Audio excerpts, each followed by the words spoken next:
I don't know why I'm having such serious. Hey everyone, welcome. Tonight is the 2nd of July. This is Dallas Personal Robotics Group. I'm going to, and others will probably help out Paul a little bit, whose connection is not the best tonight, but we'll do our best to make through when he needs to speak. So we'll do the usual and just go roundabout, talk about projects and questions. We have already a healthy list. We have, as a queue, we have Paul has some club stuff to start off with. Then we have robot updates from John G, Mike, Tom, John H. I think Paul again. I have a link if I can find it, and maybe also Kareem. So without further ado, Paul, would you like to lead off with the club stuff?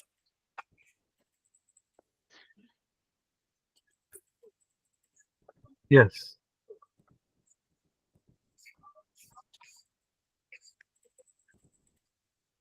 The monthly meeting in July will be a swap meet and show and tell.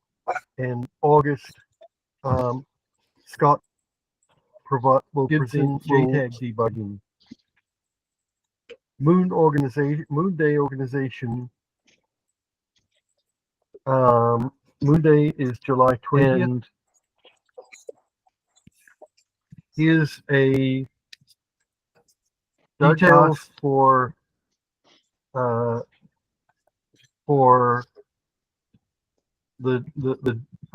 to organize details on what's happening when. So that's what this is. Here are the presenters and a pack list. If anyone can think of anything more that should be on the pack list, let me know. Is this audible? Is this coming through audibly, Carl? Reasonable, a little choppy, but most syllables. Okay. I think that's all I have for a DPRG update. How about Moon Day? Do we need to bring tables? Yeah, what about Moon Day and all that stuff?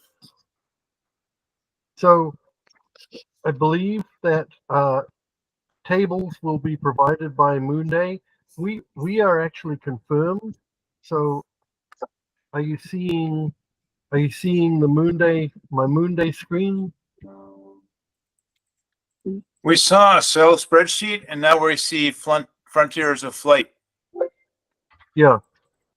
So Dallas Personal Robotics Group is on there. So we are, I believe that means we're accepted along with Iron Rain. An email went out from the organizers today. And Doug was copied on one of them. It kind of sounds like they merged us together. So I've contacted them about verifying the number of tables and things like that. So while they are supposed to be providing a number of tables, they've said they're low on the rectangular ones. And so they might have some circular tables which don't work quite as well for presenting. So stay tuned. We may request some folks bring tables, but for right now, assume you don't have to. Yeah, I was planning on packing them anyway. Okay, so, that's cool. Cool. I sent them an email if they would be providing chairs. I assume that Doug asked for 2 tables. I don't know that, but I assume he would have. So, but it's probably smart to throw a camp chair in your vehicle, in case they aren't there.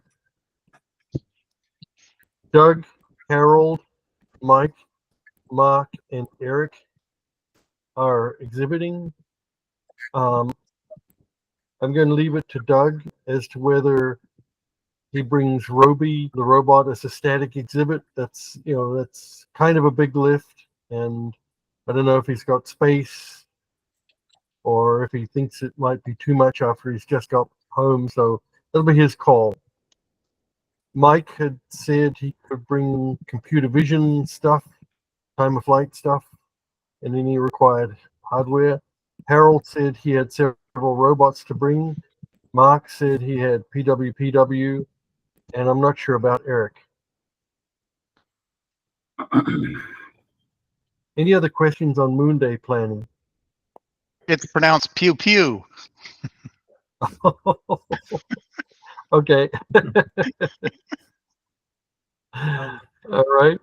Okay, so my question is, I'm sure there was an email somewhere and I probably missed it, but since everybody's on, what time do I need to show up?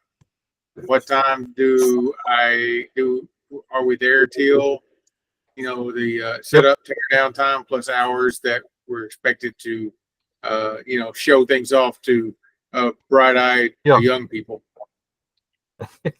So the event starts at 10 and ends at 4. They want us set up by 9:45.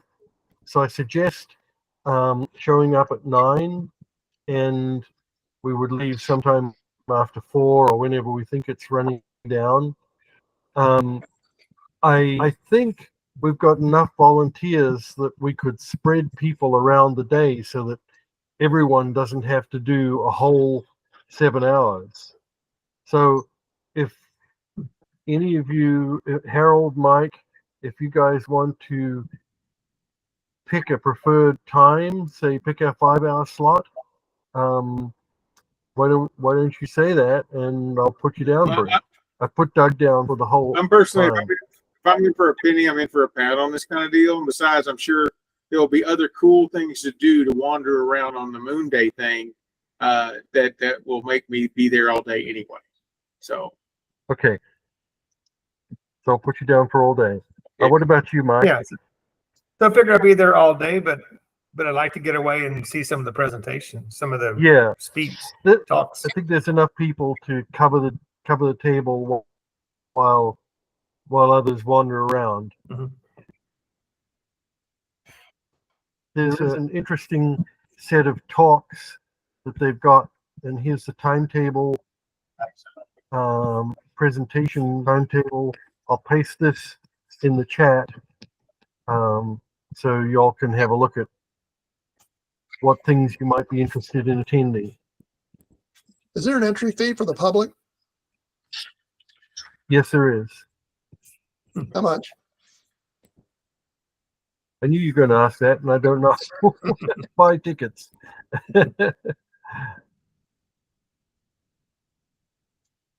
Am I sharing still? The white screen. Yeah, there it is. There you go. Mm-hmm. $20. $20. Adults. For adults. Presenters. Seniors are 15. Presenters get in free. 15. Seniors are 15. Presenters get in free, so there's an advantage. If you want to be a presenter, come join the club or join the group. Feel welcome. Okay. Any other questions on Moon Day? So Doug asked for some of us to try and get this thing organized, and I think there's a few details just to confirm what different people are bringing. I think we've got Harold and Mike down, and Mark. So just Eric, really. And Carl, I don't know if you see anything on the pack list that I've forgotten. I don't know offhand. I mean, it's pretty straightforward. You got the sign with the 40-year sign, and I don't know what banners we have. Oh, I guess we have the robot competition banner, but I don't know that we have one otherwise, really. Oh, I thought we had one that we could unfurl and tape to tables that hang in front of tables. That was sort of a generic DPRG banner. There used to be two each of 2 foot by 2 foot logo DPRG logo banners, And they should be over there in the up by the sign somewhere in one of the little cardboard boxes. So Okay. I was gonna say, A, add me to your list. I don't think Doug did, it sounds like. B, I'll go by and check on the wall banner thing. And don't we have the one that we use by the door? Wouldn't that work? That we used the other month? Yeah, that's what I called the DPRG sign with stand, the one that Carl got made. I'll go look in that case since Carl's, yeah. So that's why I was thinking the one by the door, we could use that, but I'll look and report back next week. Well, you might want to make sure you know who's going to grab it, because otherwise somebody might grab it and then someone else will come along and spend an hour not finding it. Yeah. I was going to be there probably Thursday, so that's why I said I'll go look. So who's going to be responsible to grab the banners then, so that they're not forgotten and that other people don't walk around forever? Well, I can do that. If I'm going to go look, I'll just grab them too. John, Okay. are you going to? I think I left you off the list, but I think you had volunteered to. Yes, be that's why I was saying exhibit. that. Oh, yes. I'm sorry about that. I apologize. Okay. I don't know why I made that. When we did a fast discussion, it's easy to forget. I think we were talking when we did the contest. Okay, so John, I'll put you down for the two signs to bring the two signs, and I'll share the spreadsheet out with the volunteers who are going. I got business cards. I sent out a proposal for business cards to the board, and actually, I like the one that I see on the screen there. So I don't know. I think it was different than that one, but yeah, the what you just had on the screen before, the more sad looking design. It's sort of not that one. No, with the lines on that, it was more interesting. this one. No, that one. I would use that around the edge more. Okay, That's what I'm saying. which I would merge John? that design with the other one a little bit.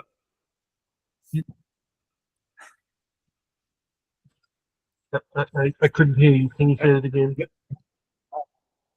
Okay, what I said was I would merge the two together. I like the edge on the first one.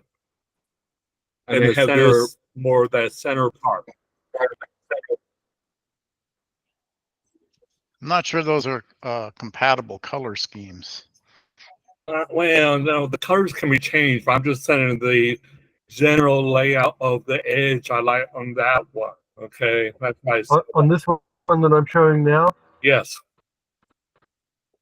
Oh, that's interesting. So Any other input on the? So that's why I would say merge the two. In other words, where you have the July and the days, that's where I would put, the normal business type info. Do you feel strongly enough about it? Because it seems like that other one's pretty much ready to print, isn't it? Well, I'm just saying this catches my eye better of the two. Hence, that's why I was saying that.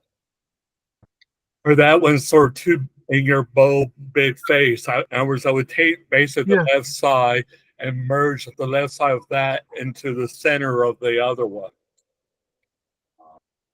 Okay. You would take what's in the white on this and drop it in the center of the other one? Yes, right, in the center. Yeah, you're getting an idea of what I'm trying to describe, Carl. Yeah. And then you would would you keep the Robbie icon to the left? I would keep the Robbie, the row lines. Yeah, in other words, I would get rid of the text part there and put the other one in that spot. In other words, merge the two. I think that's Should a lot you of not work. mention DPRG? Yeah, I think. Well, that's why I said take the first one, info, and shove it there. So Paul, if you go back to the original draft. Correct. Yes. Yeah. Okay. So we got DPRG.org, president at. Yeah, just basically highlight everything with the exception of the red on the right side. In other words, get rid of that curved red part, basically. Interesting idea. Open to anyone's input on that proposed. Well, personally, my eye catches Change. this one, but then I've been looking at this one It's a kind of what. Yes. 5 years. I think the classic one has That is the it's plus been of it. circulated for a while. Yeah. It's like yeah, and I think it stands out better on a table than something that would be have a paler border to it. Nice high Yeah. contrast red and white.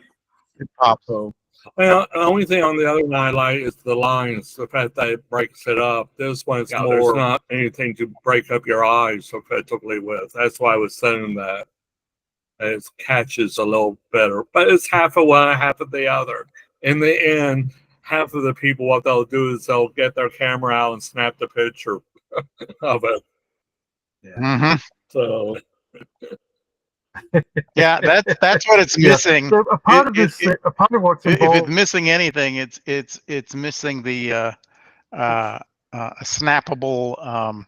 Now I'm totally blanking on it, but QR code. Yeah, QR. Yeah. I was going to say, but you beat. I didn't want to complicate it further. Yeah. Yeah, there's not really room for it. Yeah, because otherwise, I mean, the Facebook, the controller thing, which knows Google is Discord and what, groups. Kareem? There's no way to reach them really.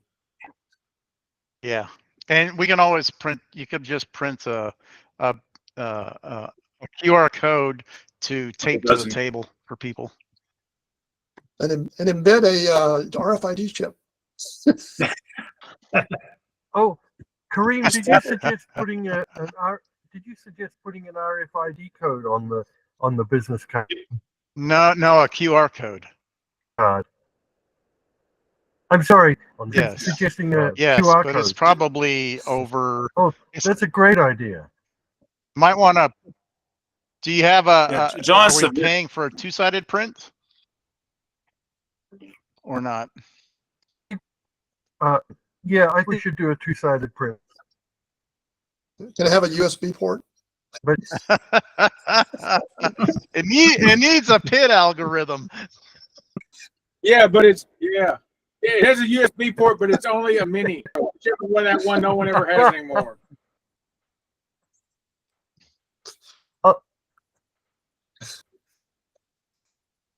So I'll backside put a QR QR code. code on it, Kareem. Thanks for that. Mm-hmm. Yeah.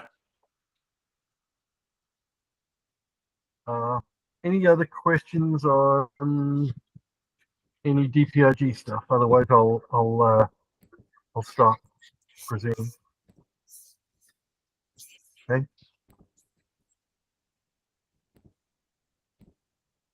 All right. Okay, so next in queue we had. Thank you, Paul. A lot of club business. Oh, and last bit of club business. I'm sorry, it occurred to me. Do we have power? Are we going to have a plug or electricity? Okay. Extension cords. Yes. I've got a 50-foot cord listed for Doug to bring with a strip, an outlet strip at the end of it. I assume he requested power. I'm sure he would have. And they say if you request power, you need to bring your own 50-foot cord. And the other one strip for everyone's laptop. I should have my 48 by 48 pixel art grid completed to be showing up flashy things and stuff on the thing, and that does take LAN power. So hopefully that'll be fun too. Hopefully. Cool. Maybe I can If I get Thank you, industrious, Harold. if I get industrious, I might even be able to draw up a Robbie robot on it. But don't hold me to that one, because I draw stick figures. I draw stick figures.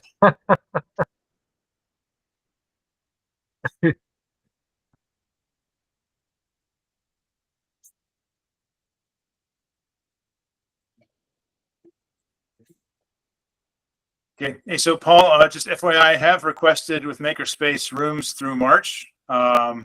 As we discussed, so September, October, December, January, February, March.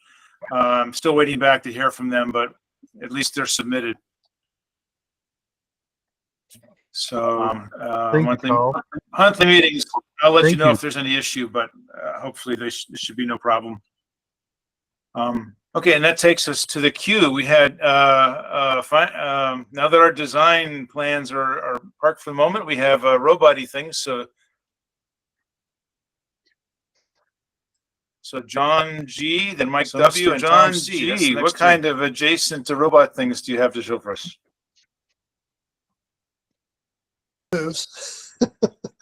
So let's see. Yeah. Share my, and so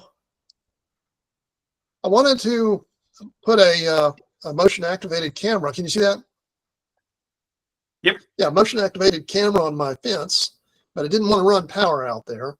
So I started putting together a prototype design for a solar panel and a battery. And you can see it here. This is my first prototype. All right, I've got a 7.5 hour battery, a solar charge controller, and a power regulator, so I could output the 12.2 volts that I needed for that camera. Well, in the first prototype, I found that I didn't really have enough power to run overnight. It would get till about 4 in the morning and then cut out. So I needed to step my game up a little bit. For one thing, I needed a bigger battery, but the other thing I wanted to do was to actually have a solar panel that tracked the sun. Because, of course, the problem is with a fixed solar panel, you're only getting power for significant power for a small portion of the day. So I started figuring out how to get the solar panel mounted, the axis of the solar panel mounted on a drive gear here, and I got this Pololu micrometal gear, 12-volt micrometal gear motor from Pololu with a 298-to-1 gear ratio, and 3D printed these two gears here, and added some slots on the side for a magnetic switch. In an earlier prototype, I actually had a screw on the bottom that would come around and trigger two limit switches that had, just basic standard lever limit switches with a lever on it. But then I realized, you know what? Those things aren't protected from the weather, and if I have a limit switch fail, I don't want the thing to break itself or burn the motor out. So I found some magnetic limit switches that I could install there, and I put magnets, neodymium magnets, in a couple of positions on the top, so that basically I can get my full range of motion.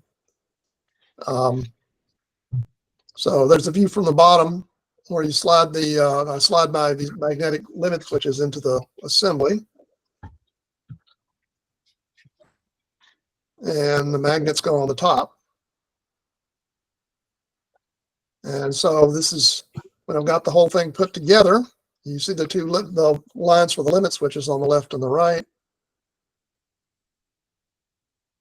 Basically, this is the way you set it up. You start pointing south, and then you let it calibrate and find the limits of travel on either end, so that it basically you can tell where he's pointed.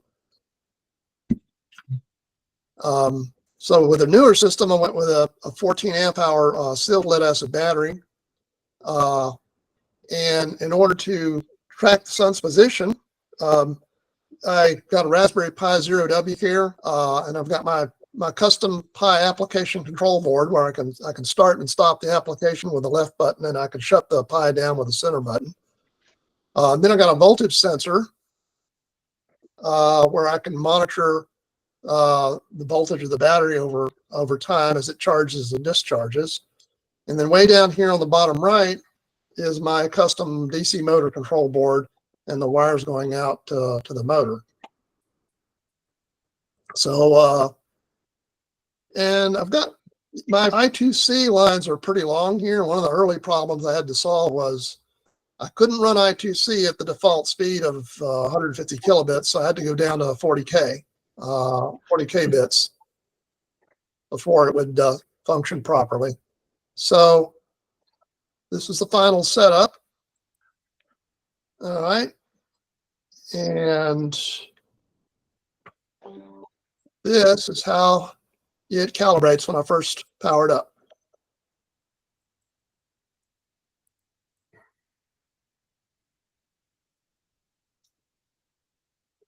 Goes all the way to the west, all the way to the east. Now it knows where it is, points to the sun. And Nice. yeah, that's pretty much it.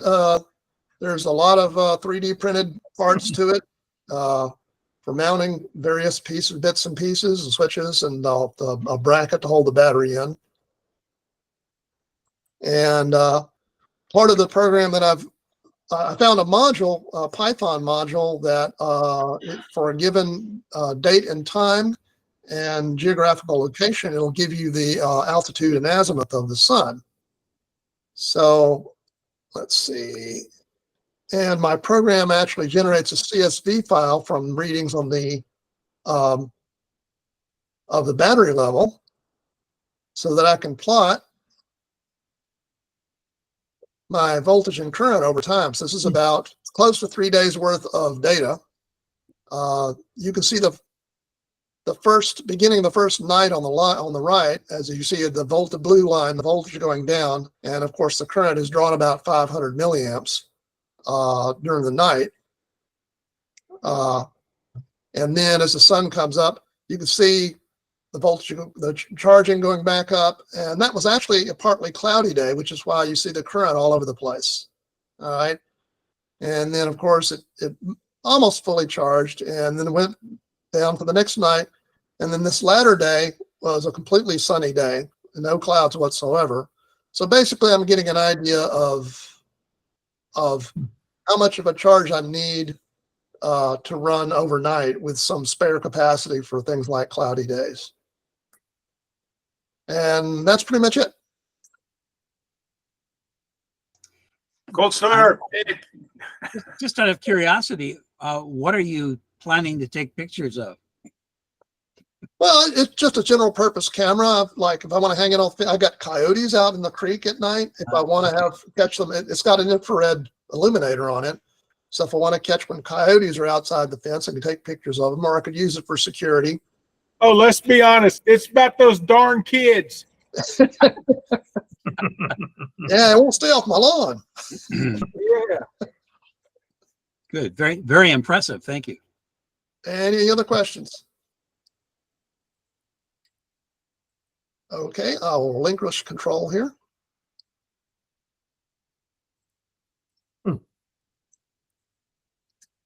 Cool. I think next in queue we had Mike with Tom in the green room.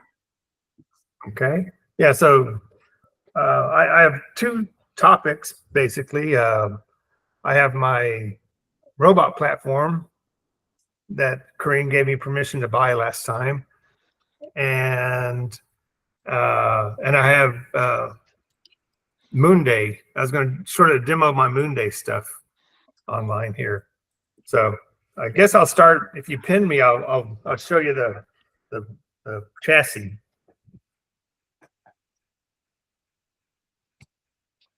I'll pin you for everybody. Yeah. So If you want to, you can unpin it. so, You got so the here's the S6. chassis. Ooh. You could ride that thing. Dude, put a saddle on it. Hey, so it's 1/6. It's a 1/6 scale model, and I can drive it around, and it has a Jeep Oh, it's downstairs. It has a Jeep body on it, and I plan to put the computer and sensors and stuff in the Jeep body. But I added a I'm not sure about that. and I added a box right here to put my electronics inside the engine compartment, which is basically the this thing's heavy. Which is basically the switching between the remote control. I'm gonna put this down. That's a Traxxas model, isn't it? Pardon? Is that a No. Traxxas? The chassis? No, it's an Axial XCX6. Okay. Yeah. Yeah. Very similar. Yeah. So in that box, I'm gonna put the servo switch that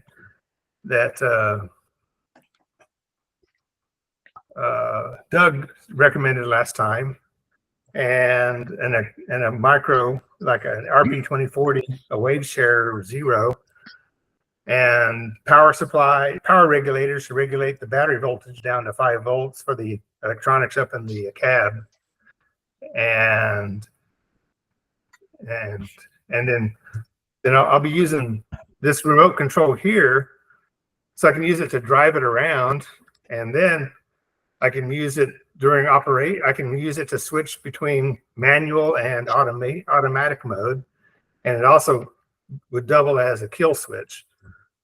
So I could just, as long as I hold the trigger, I want it to run. If I release the trigger, then it'll kill. It'll stop. Or if the RF link, disappears, it'll stop also. So that's the platform I'm getting for the Robo Magellan. I could bring this to Moon Day if anybody thought it was interesting, just to show a big platform with remote control.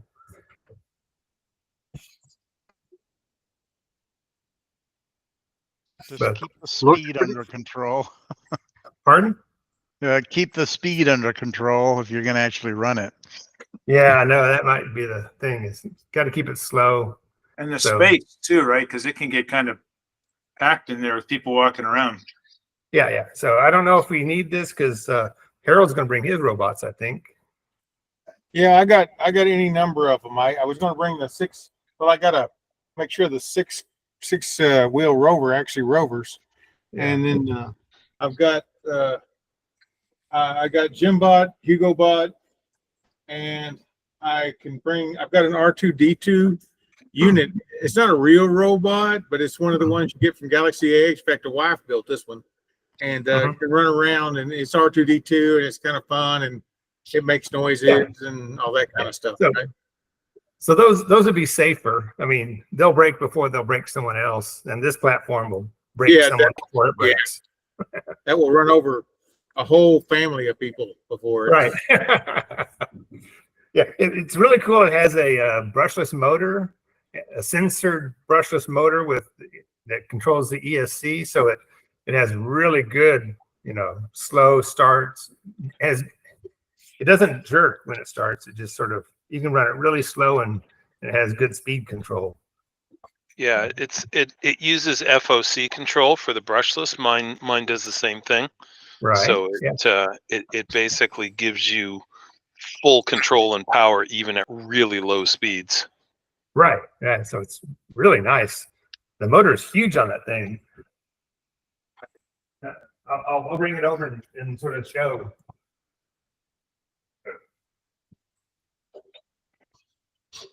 Like the see, where is it? That little round thing at the top, that's the motor. So my hand doesn't even can't even wrap around it. So it's, Wow, that's a studly platform, Mike. yeah, so it's not going to have any problem getting around the course. No, that's for sure. I think you could use it to tow your car out of a ditch if you need it. That, and it might throw your back out just getting into the course. Yeah. Yeah, I'll be adding a couple more pounds. I love it. That's impressive, Mike. That is really impressive. The size and girth of that thing and the bulkiness of it. Yeah, that's Yeah. Yeah. And it can handle, 2 or 3 pounds of electronics I want one. and not have problems. So, and I believe I can run off that battery pack, the electronics without diminishing my range, or how long it'll drive very much. I mean, I think that's a good plan because that battery pack is designed to run that car at full speed for like 15 minutes. Right. So you're not going to be doing anywhere near that. It'll run way longer than 15 minutes. But still, the point is, it's meant to go out. The Yeah. stuff that you're going to have it do is going to be nowhere near that for a lot longer. Yeah. I mean, Yeah. my RC rock crawler, I mean, it's smaller than that, and it has much smaller batteries, or a much smaller battery, with a 3600 milliamp hour battery and the brushless motor. I can run for 3 hours. Wow. Just crawling. Yeah. Yeah. Yeah. Yeah. So I was going to put both of these batteries in parallel, so I'll have 10 amp hours. I would use one of the batteries for the motor drive and the servo, and the other motor to drive all your electronics. It's 2 separate batteries. That's a good option. Then you don't have to deal with voltage spikes and stuff like that as much. Yeah, that'd just be a rewire job, so that's good. All right. Yeah. Yeah. Can you steer the rear axle? No, just the front. So this is the battery pack here.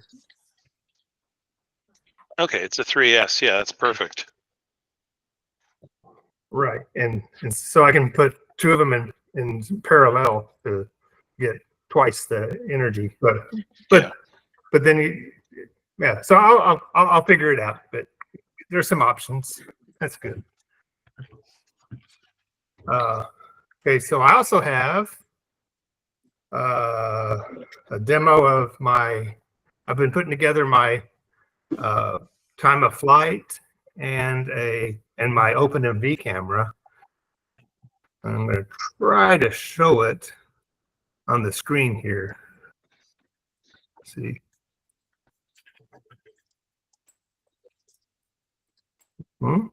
It's asking me something weird.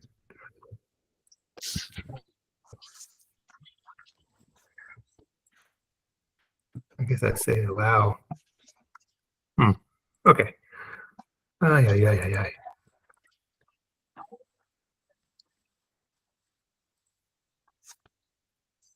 Huh. It's not letting me share. It's weird.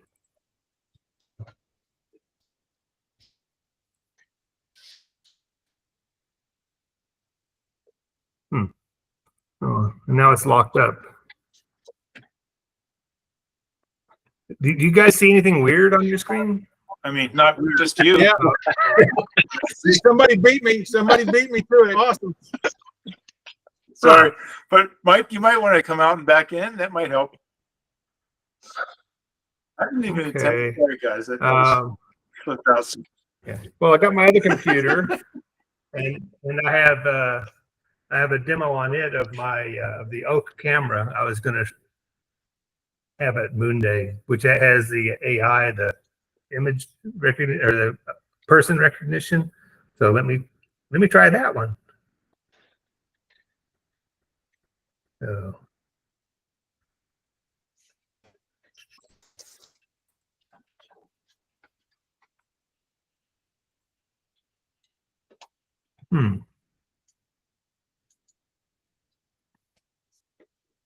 Hold on.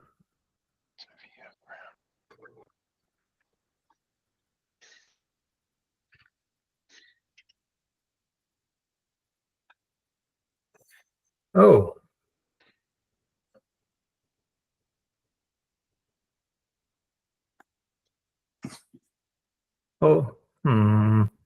Why don't I work on this and come back in later with my second presentation? Demo effect. That works. Okay. And if you need to come right out, You logged again, that's in fine. twice. Pardon? Okay. So I'm finished with my my Robo Magellan, and I'll come back at another time and do my Moon Day presentation. Sounds good. Okay. So we have Tom up, and then on deck we have John after that. Tom, what you got? I talked last week or the week before about the fact that I'm moving forward with the stripped down Roomba chassis and the Raspberry Pi Pico to run it.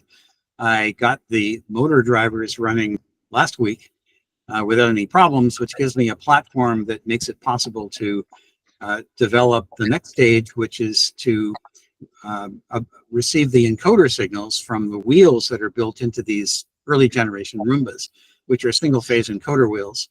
The plan was to use the Raspberry Pi programmable I/O state machines to handle the encoder input, change detect, and counters. And I've made some progress on that. I'm going to go to the window here. Looks like this one. I'll share that.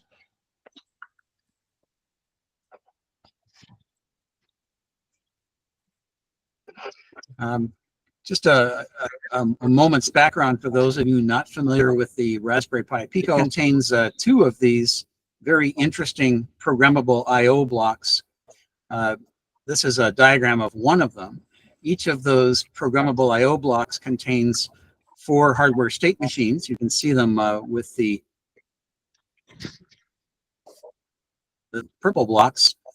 Each of the state machines is connected to a programmable switch matrix, which allows connection of the state machine to the digital I/O and also connects it to a couple of one receive and one transmit FIFO, which is how the state machine is able to communicate with the normal program running on the Pico.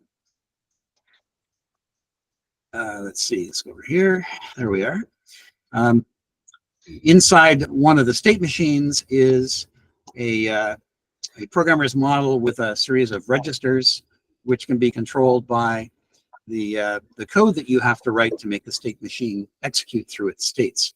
There's very limited amounts of instruction space, 32 words shared across 4 state machines. But it turns out to be a very interesting development environment to work in, completely different from the Pico itself. It reminds me of my early days 30 or 40 years ago, programming on 8-bit machines with very little understanding of what was going on in them. That's what this is like. You can access, you can see what's happening with the digital outputs. You can control the digital inputs. After you write some code, you can see what's in the FIFOs, but you have no idea normally what's going on inside this state machine, which makes it fun to debug. So I proceeded to write some code to run inside one of the state machines to handle this problem of reading the reading the encoders and maintaining the encoder counts. You can see the source of the encoder counts, this very crude Roomba chassis over on the left. The encoder counts come in. Basically, there's one encoder count plus a direction bit, which identifies which direction the motor is turning, so that you know whether to increment or decrement the counters. The state machine produces a 32-bit counter, and the counter can be read periodically by using state machine get commands in either C or MicroPython. I'm programming this in MicroPython. This all looked great. The code looked pretty straightforward. There's fairly good documentation in the datasheet for the Raspberry Pi 2040 to help you understand the fact that there's only 9 instructions in the instruction set. Unfortunately, the instructions have a very large number of options associated with them, especially when you get into things like conditional jumps, which makes them very, very tricky to set up properly when you're just learning how to use this, combined with the fact that you can't see what's happening inside the state machine when things go wrong, and things go wrong. My very first set of test results with some simple MicroPython code, of course, produced results that I had no idea what was going on. I assume you can all hear me, right? Oh yeah. Okay. I can hear some background noise. I'm not sure what it is. So, but as long as you can still hear me. So at this point, this was back 7 or 8 days ago, I realized I needed to look for some tools to help me debug what's going on in inside this state machine. At that point, I started to look around, and I came across a number of debug choices for the state machine inside the Pico. And I picked one which I was going to work with. You can brute force the debugging of these things, but it's not very nice. I pulled some of this information from the README file for the person whose debugger, whose emulator I actually chose to use for debugging. But it's pretty straightforward stuff. You can add code to the code that you wrote inside the state machine. But that's really messes things up, and you don't have a whole lot of choice. It's very hard to get stuff out of the state machine. There are ways to execute the state machine in kind of a single step mode using state machine exec commands, which you can run from normal Python or C code, but you still don't get a whole lot of value out of doing that. It's still very, very hard to figure out what's going on, even in this very crude attempt at single stepping the state machine. Or you can do what I started out doing. You can program the PIO the way you think it should be programmed. You can start looking at the inputs and the outputs and pull your hair out for a day or so, because it's really, really hard. It doesn't work, and you don't really know what's going on inside. There are debuggers written. Oops, sorry. There are debuggers that have been written once I started to do some research. As I mentioned, I elected to use an emulator written, available on GitHub in an account known by the user Gitjur. He's a very prolific writer of code that runs on Picos. So it looks like he has a fair amount of instruction, a fair amount of experience. His emulator will emulate one state machine. You'll recall that there are 4 of them available inside each of the PIOs, and there are 2 PIO blocks, but he only emulates one of them at a time. He emulates virtually all instructions. There are a few details he does not do. For instance, he doesn't do auto pull or auto push, and he doesn't do some of the subtle parts of a side set, but he does just about everything else. He has a very, very good graphics interactive display for examining the results of running the emulator, which I found extremely useful and extremely capable. There's a GDB debugger which you can use, which apparently will give you some of the state machine parameters, but not all. I'm not familiar with this, so I don't know exactly what it's capable of. There is what I believe is a commercial tool called Visual GDB. The marketing stuff on their website looks fabulous. It apparently takes some work to set up, and based on what I read, it probably takes some money to set up as well. I discovered earlier this week that the Walkwe server has a RP2040 simulator, and in that simulator there is a programmable I/O debugger, not a POI, a PIO debugger. They also have a very good interactive access to the PIO assembler, which I'll mention some more in a minute. There are a couple of other people that have written stuff. This guy, SoundPaint, has provided one that will output timing diagrams. If you're familiar with the RP2040 datasheet, they make extensive use of timing diagrams to describe what goes on in the PIO. So this developer clearly liked that idea, and he wrote some code that attempts to produce them. I have not run the code. The code is fairly old. It hasn't been touched in about 3 years. There's another one which is quite new, but it looks relatively early stages of development, so I didn't pursue it. If you are a VS Code user, there's apparently some good capability available there if you're prepared to build a Pico probe in order to get into the chip through what I believe is its JTAG interface. The information that I saw online about it looks quite good. I have not pursued it further, since by the time I ran into this VS Code material, I was already well into the learning curve for the emulator I'm using, and I like it. I'm quite happy with it. Let's go ahead here. I thought it would be useful, since this is not exactly a trivial application, I thought I would give you an overview of what it looks like, this state machine emulator. These round circles here represent the 2 major components of this emulator, which are written in Python 3. The one on the left, phase 1, is the emulator itself. It requires a number of input files, which describe for it the code that you want to execute in the state machine and the configuration of the state machine and the inputs and outputs that you desire to use with it. The emulator then runs, if you've satisfied all these, the emulator then runs, emulates a number of clock cycles that you can control with the config file, and saves all that data, and then automatically activates the interpretive display component, phase 2. All of this stuff is written in Python 3. I'm not a Python 3 user, so part of the process of using this emulator was getting Python 3 installed and running, getting tkinter installed and running because it wasn't installed with Python 3, and then figuring out how to actually execute code properly under Python 3. But once I got over that hurdle, this thing runs really, really well. Once you run the interpretive display component, you get a diagram that looks a lot like this. I'm going to show you that in a little bigger form. The center part contains the code that you're running on the state machine. This center block represents all of the configuration instructions you gave the state machine to tell it how to connect to the I/O components of the Pico. The bottom block represents the configuration of the state machine in terms of things like, do the shift registers go left or do they go right? And a bunch of other stuff like that, which is very important to get right.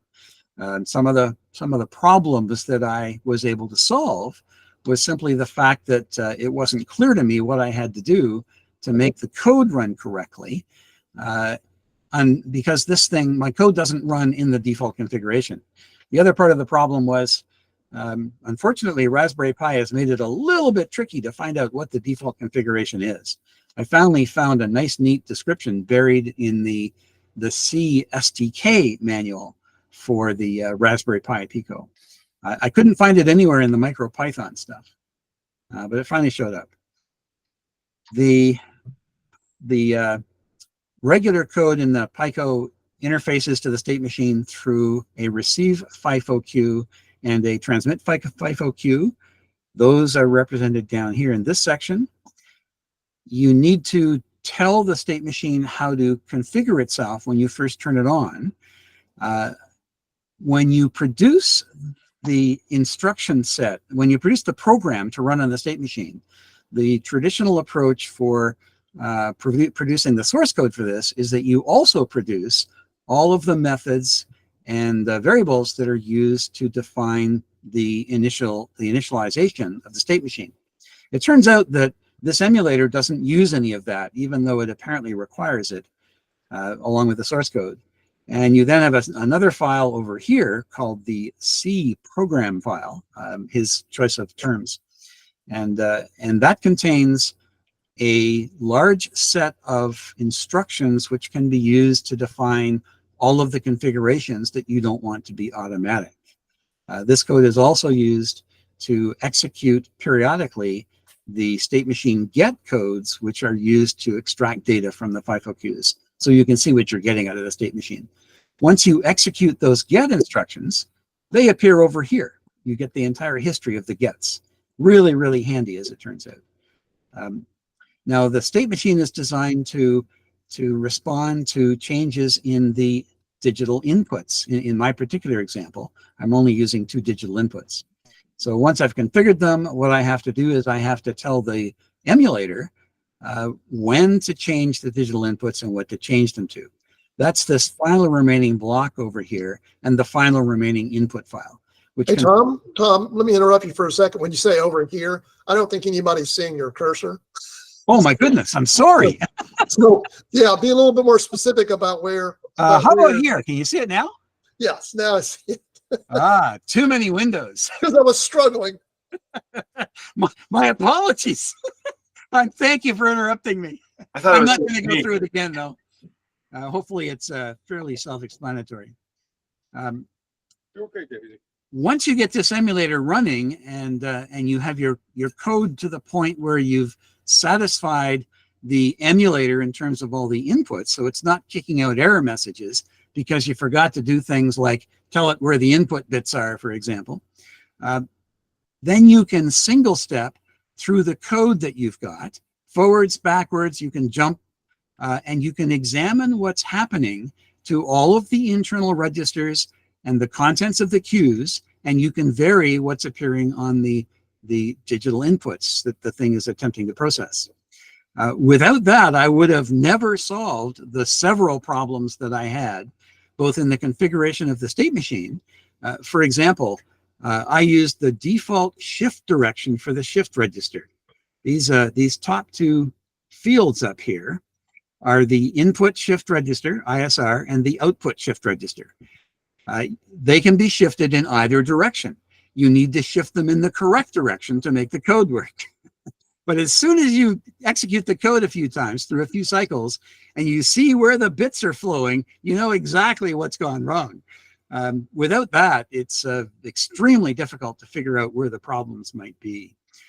Similarly, I make extensive use of conditional jumps in the code.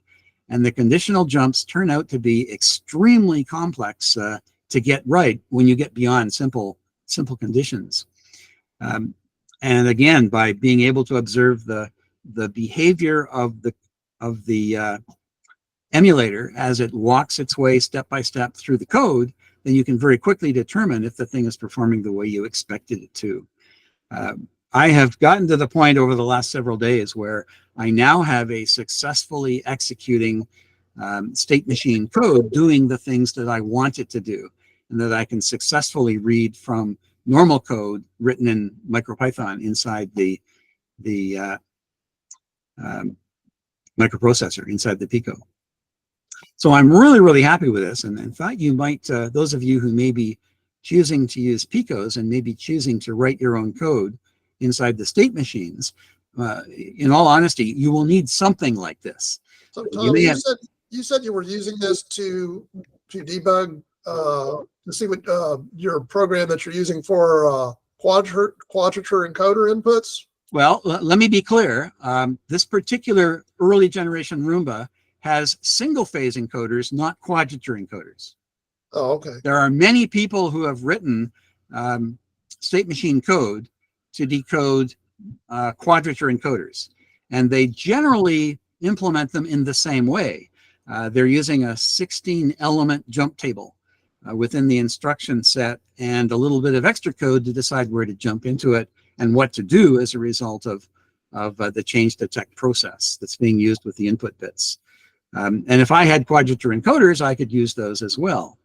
But I decided I would not, even though I could have modified that code, because one of the things that happens when you implement that particular quadrature encoder state machine code is it consumes all of the 32 instruction slots that are available for the 4 state machines associated with a PIO block. So either you are using all the state machines for quadrature encoders, or you're not using them for anything else. And I just thought it would be interesting, since I have a simpler problem to solve, what it would take to write a shorter set of instructions. My instruction set is about 17 instructions long. Let's see, where is it here? There it is there. I think it's got 17 instructions in it in this version right now. Where's your input being simulated here? I assume you're simulating input. You bet. See this block over here? Yeah. This is an input text file, which contains instructions which identify which input should change to what state at what time in the emulation. Oh, okay. Okay. So you have to code that. If you don't code it, not much happens. It's a little tedious, but it's not difficult. And you don't have to code very much, because the whole point here is not to run the complete application in the emulator, but to run enough of it to satisfy yourself it's working correctly. Similarly with the gets, you don't have to execute very many gets. This is basically the way that you see what's in the FIFO queues. It doesn't take very many gets to understand how well the logic, which grabs a count value. In my implementation, I'm using the X register as the counter, and the X register is placed into the receive FIFO queue on every pass through this instruction set. It's overkill, but it's easier than attempting to use more logic to only put it there when it changes. And the logic to capture and clear out the FIFO queue is not very difficult. So again, it's very easy to put in a number of gets which go in this file, and then watch what happens to the gets over here in this file as they're executed as part of performing change detect and counting logic. Comes together well, quite well. Once you can see it all happening, life is a whole lot simpler. Something I forgot to do early in the process that I mentioned before, it wasn't clear to me that the state machine initialization logic, which I had initially put into the source code that I was running through the PIO assembler, it wasn't clear to me that this emulator didn't use any of that, or it uses a little bit, but not very much. You have to write that initialization code up here in this file. Once I understood that, and I did things like define the input bits, my logic worked a whole lot better. So, but what happens is if you execute an in instruction up here, and the emulator can determine that the input bit has not been defined, you get a nice little error message down here telling you that you forgot to define the input bit. So this thing does have some primitive but very useful error checking coming out of it. So as soon as you hit an in, if you didn't define any inputs, as soon as you hit an in instruction, it tells you there's no inputs defined. It probably has that with other options in the code as well. Anyway, this turns out to be very easy to run in an interactive debug sense. It's very, very fast to use. Up in the upper corner of the menu bar is a reload button along with a restart button. You can leave this window open, and you can leave the text files that you're using to define the inputs open. And as you want to try different things, you can make changes in the input text files. You can save them. You can hit the reload button, and in a second, you have a new load of the emulator. The debug process is astonishingly fast and very easy to see. Any questions? I can show you the real thing if you want, but I think this is probably enough for now. How many states do you have? How many states do I have? Good question. How many states are there in the state machine? It's a good question. I have not thought about a formal state machine design for this application. I just started writing code to see what I could make happen, and it works. So it's hard for me to tell you how many states there are. Okay, it's interesting, yeah. But how is this better than a simple up-down counter? Sorry, say that again, Paul. How is it better than PIO state machine? Simple up-down counter integrated other than the RP2040, and if you want to use an up-down counter, you need to put in there. So are you referring to an up-down counter embedded in MicroPython, for example, or an external hardware up-down counter? An external hardware up-down counter. I guess I would have to build it, and there's already one built into this state machine.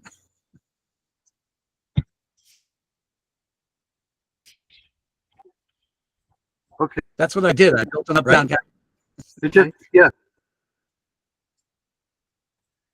It seems like a beast of a program that you had to crawl across broken glass. Well, the first time. The next time, hopefully, I won't break as much. But you learned something.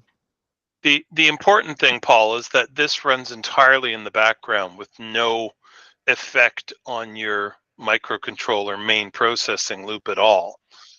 It's entirely in hardware, basically.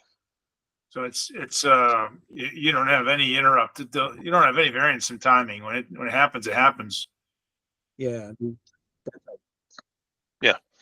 And your gets just fetch it whenever it's current. Yeah, the only variation that might happen is the variation in the main program, which has to periodically go and read the counter.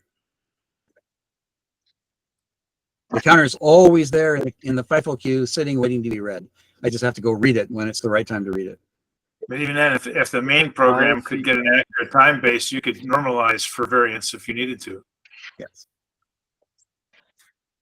So compared to an FPGA with an up-down counter in it, I guess the benefit is that you don't have to have some kind of read routine that goes out to the FPGA from a microcontroller, which really isn't around bus accesses to read it.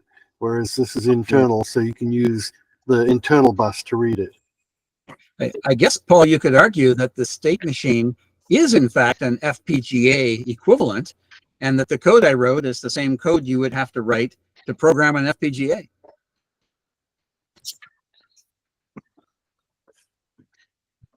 Yeah. The queue can be read. Thanks, Tom. I'm getting a handle on why one would do this. It looks like you went through some problem solving.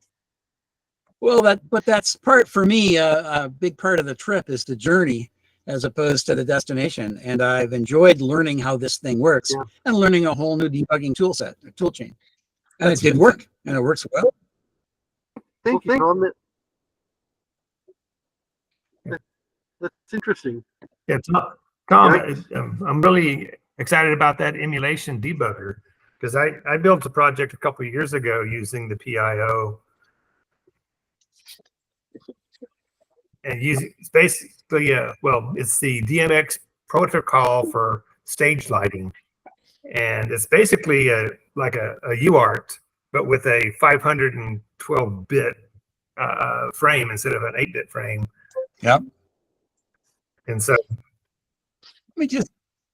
Actually, it's more than that. It's 512 times 8-bit frame. It was a huge frame, and I used it without a debugger. But the debugging I ended up doing was setting some output pins and toggling them inside the state machine, inside your code, in the code, and then using an oscilloscope. Yep. So, and I was seriously considering doing that, Mike, when I was getting frustrated. Yeah, it's sort of like a print statement, but but everything runs at like a megahertz or something. So, yeah. So I left the live display up and running, so I've just switched to display it, and I thought I'd show you the mechanism for running through this. It's very straightforward. It's very interactive. It's very fast. And as specific elements in this display come into focus with the stage of the emulator you're looking at, you'll see these blue bars showing to highlight things that have changed. So this thing is extremely easy to use, in my opinion. Okay. Thanks, Tom. Cool. Yeah. Very nice. I think, Mike, you're next. You've got your sharing back again. I'm going to try. So I'm going to see. So I'm going to try to show the.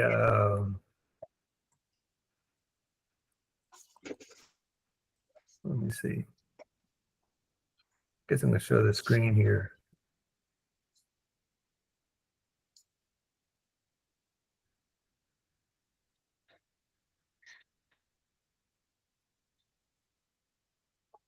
Can't share my screen. But try it again here.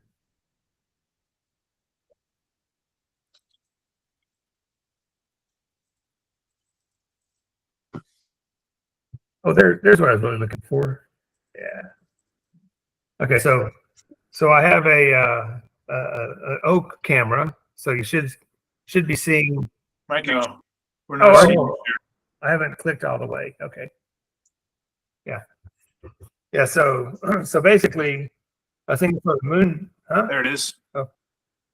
Yeah. So this is gotcha. one of the projects here. One of the things for Moon Day is a Oak camera with a body detection and other objects. And it'd be fun for kids to play with, you know, for AI. So I'm gonna bring the Oak camera and a computer to display it for people to play with, you know, interactively. Hey, Mike, you should load a pose model into that. I could try the other ones. This is the default. Yeah. So. Yeah, you should try a pose one. That's because it shows you where your Yeah. limbs are and your arms and legs. I should and try stuff. some other ones. I haven't loaded anything except the default. So. Okay. So I can do other models for the Moon Day, but this one was pretty interesting, and that one's probably more interesting. So. Or hook it up to a servo and have it track people. That'd be cool. Oh yeah. There was a really I'm not going. there was a really cool thing they did at the Marvel Experience several years ago, and they were using all the silver lights and the Xbox video, you know, the Connect, I guess it was what it's called.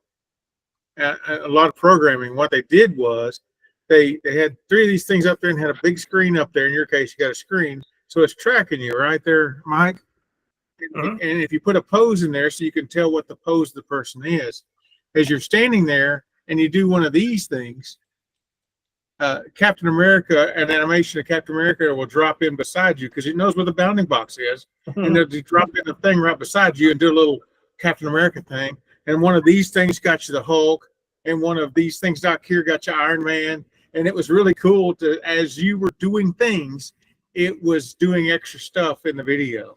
I don't know how hard that is to pull off, or if you have the wherewithal to get that done with all your massive car back there to do stuff. But it was a really cool idea, and John's pose idea is what triggered that neuron. And I thought it was, I thought that was really fun and interactive and all that kind of good stuff. Yeah, I'll try that pose thing. At least I think I can get that done by the due date. Because I got, you know, other projects going on. But yeah, I know you're a busy guy. But do you think this is a good thing to show for Moon Day? Or yes. Okay, and with other hopefully better stuff. Okay, so I'm going to stop sharing this setup and see if I can get this one. This is with my time of flight.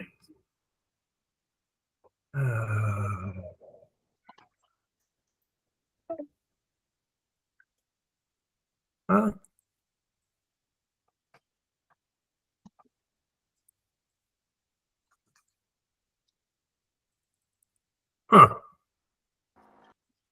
think anything AI. I have another Linux computer and it's giving me trouble. Crap. Oh, let me see. Oh, here we go. Try this. So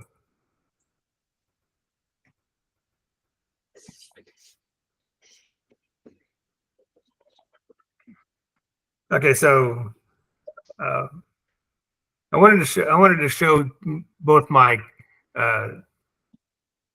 OpenMV camera and my what do you call it? My time of flight. But this is the time of flight information using my OpenMV. And can you see the cursor? Yeah. So this is like where the camera is, and these are the wall, and this is me, but I'm too far away for these sensors to detect me. Yeah. It seems like 2 meters is too far away. They're pretty good for close stuff. So I'll walk over to the camera. Yeah, so if I get close enough, then you can see my arms coming out and stuff. So it's a little digital using my 8x24 time of flight sensor array to detect objects. So it's a good object detection. So I was thinking I would show that to have people get sort of a, oh, and this is the RViz, and so like this is looking at it straight on, and if I look at it from the top, it looks sort of like that. So there's sort of some crap on the side of the room, and then when I walk over to it, you can see that I'm walking towards the camera here. and then when I had a slight angle to it, it sort of showed the height of stuff as well as the distance. So it shows a wall of information. And then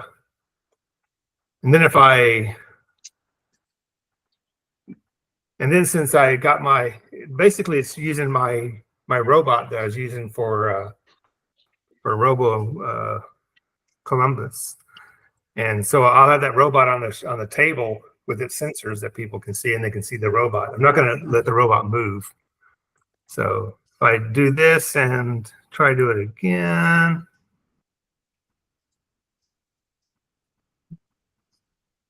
Let me do the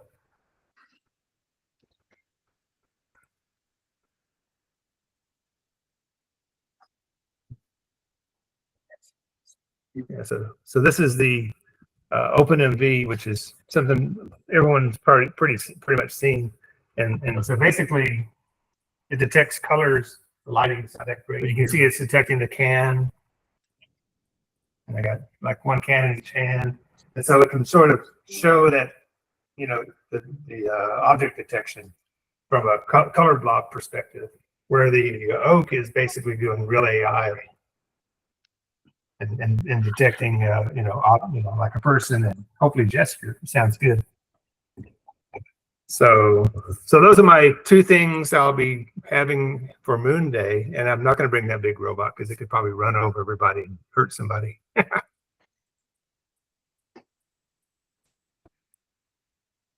that's cool. I think the ones with the nice bounding boxes and the ones that you can make it visually easy to instantaneously relate what the computer is seeing with what you have in your hand and the motion. I think those may be the easiest, because it's hard to explain more complicated things in that setting. Yeah.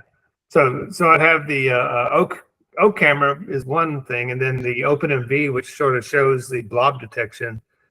And beside it, I would have the RViz on the same screen that people can sort of see what's going on. I was trying to show that here, but I can't seem to see if I can do that. I'm going to try it one more time to. Easier with in-person screens, huh?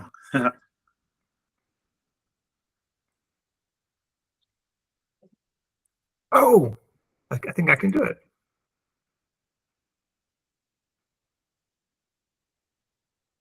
Ah, there it is. So this is going to sort of be what I was going to show is both of the OpenMV and this, and yeah, you can sort of see everything from two perspectives. So you can see when I'm closer to the camera, then the time of flights can show up in the distance sensor. And if someone really knows about oak, or if I'm there, I can sort of show them the distance detection using the oak. But that's different stuff. Okay, so I'm gonna gotta figure out how to close out of here. There we go. So I was gonna have a dual screen with, you know, both the camera and the time of flight. But Paul had a version of this time of flight, and I was just using RViz and running it through ROS to do it. So in real time. So that's pretty cool. Okay, Yeah, I believe really I'm done, unless there's questions. Yeah. I wonder if Kareem has any thoughts on this, because he's been to Moon Day more recently. I mean, it's been 10 years, 15 maybe, since I last went to Moon, and I don't remember that much.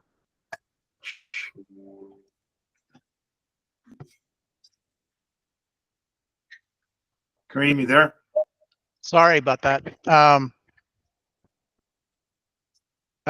was distracted. I was looking at some other stuff at the moment, so I'm not sure what the question is. My thoughts on Moon Day in general, or about Never mind. Sure. Sorry. Sorry, Kareem, for calling you out. I didn't mean to embarrass you there, but it's probably too difficult a question to re-explain. I mean, those are both demonstrations, Mike. I guess I would say my recollection of this Moon Day to be a bunch of high school kids and their parents.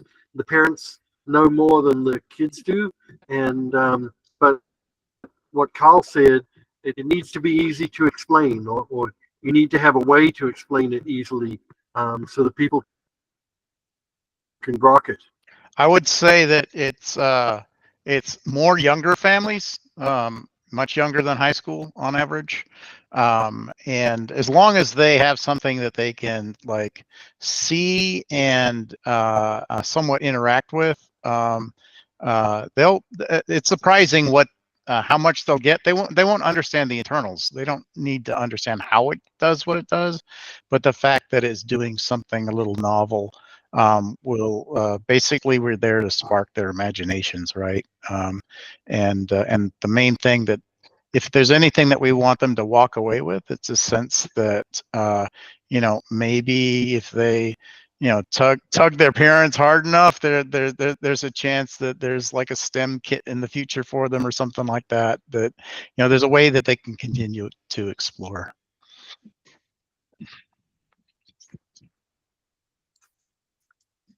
Yes, so I believe that my demos are both interactive. Yeah, no, if you've got some sort of feedback, it's good. Yeah, they'll just go, that's cool. You might have to sort of point out what it is, what's being detected, and then they'll start playing with it. So I'll vote up John's suggestion about the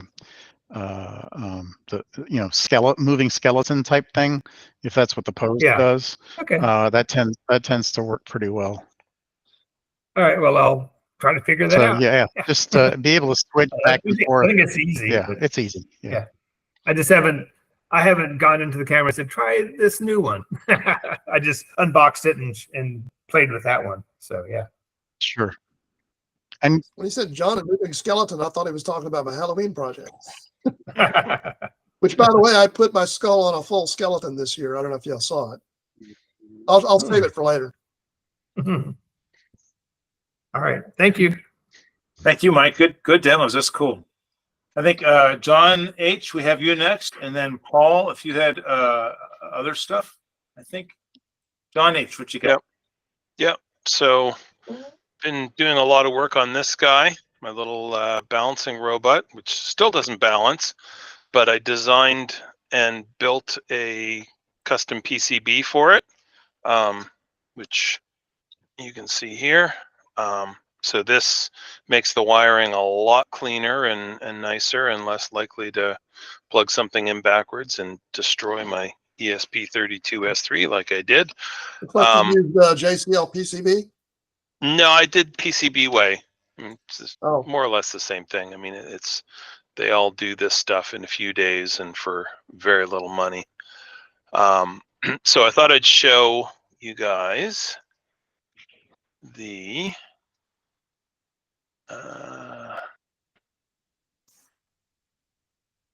schematic. So this is the schematic for that board. So it basically, this is using KiCad. So it's basically got a tiny S3 here. It has the Palalu motor driver. It's got a little voltage regulator and a bunch of connectors, and a switch and a battery connector and whatever. So it's pretty straightforward, fairly simple, and that produces a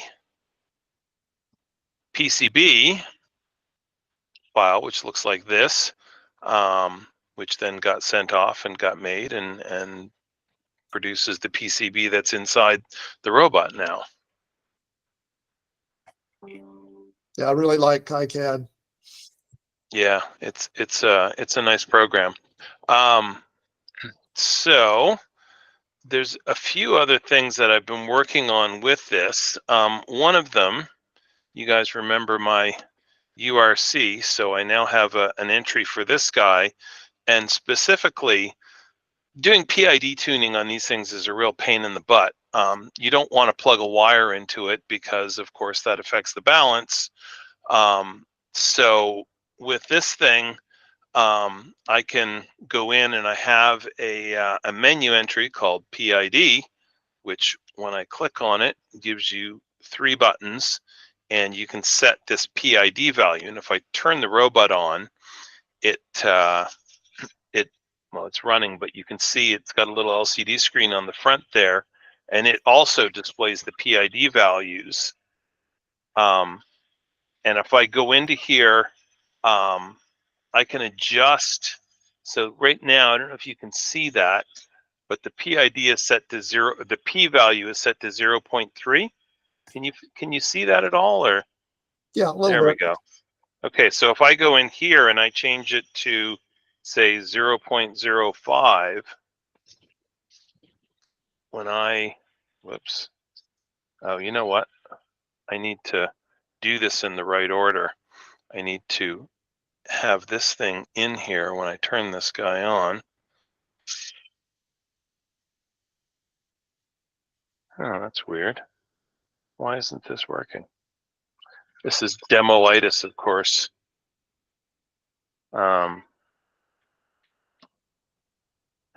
Oh well. Normally it works. And so the other thing that I did, this thing basically, it has a little keypad where you can punch in numbers, but that gets kind of tired when you have to do it a lot. So I built this. This is using a Tiny Pico, which is another ESP32 product, and a little LCD screen. And if I plug this into my PC here, this basically builds me a command line URC that I can send packets to my robot using the same protocol and the same setup as this thing does, but it makes it a little simpler. So if I share, I'll just share my little terminal window here, wherever it is here. I have this program called send.py, and it's a very simple little Python script that runs on this thing, and it basically parses arguments. You can pass P, I, and D to it. And so if I do something like that, is that upside right? Yeah. So when I send this and hit enter, you can see it said, message sent, message from PC. So it sent a message from the PC, and if the robot was turned on, it would get that and update the P value to 0.05. And of course you can pass /D 0.005 or whatever, and it does the same sort of thing. So that makes it a lot easier, because then I can just edit these things on the command line when I want to change them and send values. So this is part of what I'm using this for, is PID tuning. But the other thing I'm going to be using this for is over-the-air updates. So I basically, this is the ESP32 board here. It's a tiny, what's called a Tiny S3. I have another one right here. It's by Unexpected Maker. And it's an ESP32S3 running MicroPython. And I can, the plan is to be able to send, instead of having to plug in USB and run R shell, to send MicroPython script files to basically the flash drive in the chip. I'm going to send them over ESP now, break the files up into packets and send them over ESP now, and have the system rewrite the file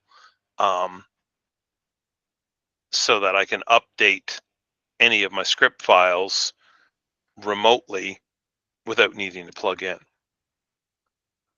So that'll be kind of cool. So yeah, I guess I should stop presenting here. So yeah, still working on the balance stuff. It's kind of hokey, but I'm learning a lot about how this stuff works. I found a really good paper on complementary filters. I'll drop a link in the chat and in Discord on that. It's a really good paper that talks about using a complementary filter in a balancing robot, written by this guy from MIT. Let's see. Drop a link. Yeah, so I'm in the process of trying to figure out how to integrate that into the robot's code. Oh, and I also got this guy. This is the Arduino Nicola Vision board. It's a ridiculously expensive OpenMV camera, but it's tiny. And the important thing is the head is here. It will sit basically right there in the head of this robot, so it can run OpenMV and do, hopefully, I mean, it'll do color blob tracking, it'll do, you know, line detection, it'll do, there's all kinds of stuff you can do with OpenMV. I mean, it's basically a pretty decent subset of OpenCV that you can run. And Can you link that? Can you link that product in chat? yeah, sure. It's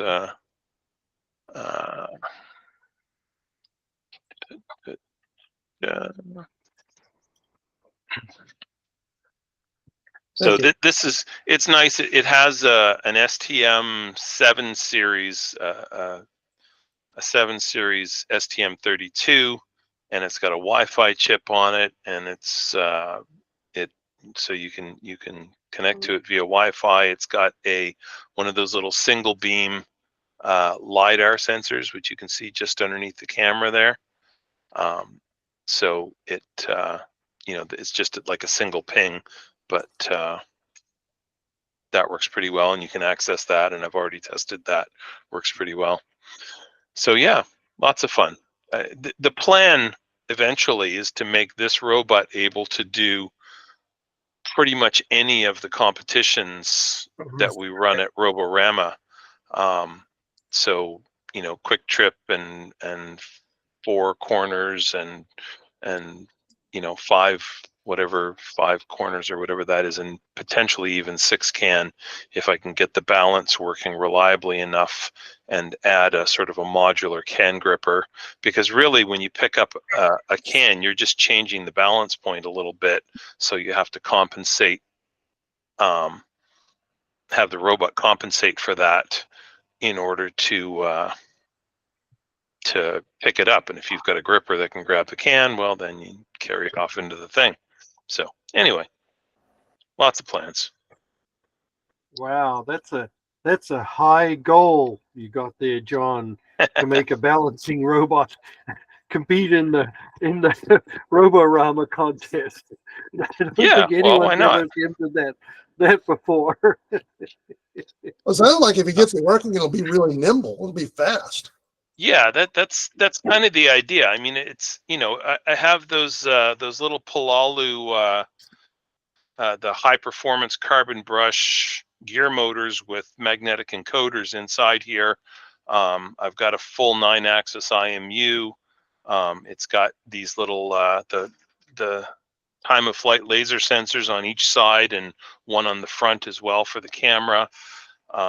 And of course the camera, the whole head is mounted on a servo, so it can bend. So as this thing is tilting, it can bend the camera or tilt the camera so that it remains level, you know, for doing obstacle avoidance and obstacle detect, or, you know, object detection and stuff like that. Yeah, so would this be in the wheeled robot or the other? Oh, it'll definitely Robot. be in the wheeled robot. I mean, it's wheels. Okay. It just it only has 2 of them, but it's got wheels. Okay, yeah. So, but I mean, this is all predicated on me being able to actually get it to balance, which so far I've been completely unable to do. I mean, I got it sort of kind of balancing a little bit way back a long time ago, but it wasn't very good. So now it's time to talk about PID tuning again. I heard it a few times in this last little segment. Yeah, it's Well, it's I don't know if you incredibly remember, annoying. but that's the running gag. It's normally it was good for about 50 minutes or an hour. Yeah. I want to just say the word. Yeah, well, this thing makes the actual real-time tuning much simpler and much faster, because I can change one of my PID constants in a matter of about 5 seconds, without having the robot hooked up to USB or anything. Mhm. When I was tuning mine, I simply screwed 3 analog potentiometers on the top of the robot and read them with the Arduino. That was pretty fast too. Yep.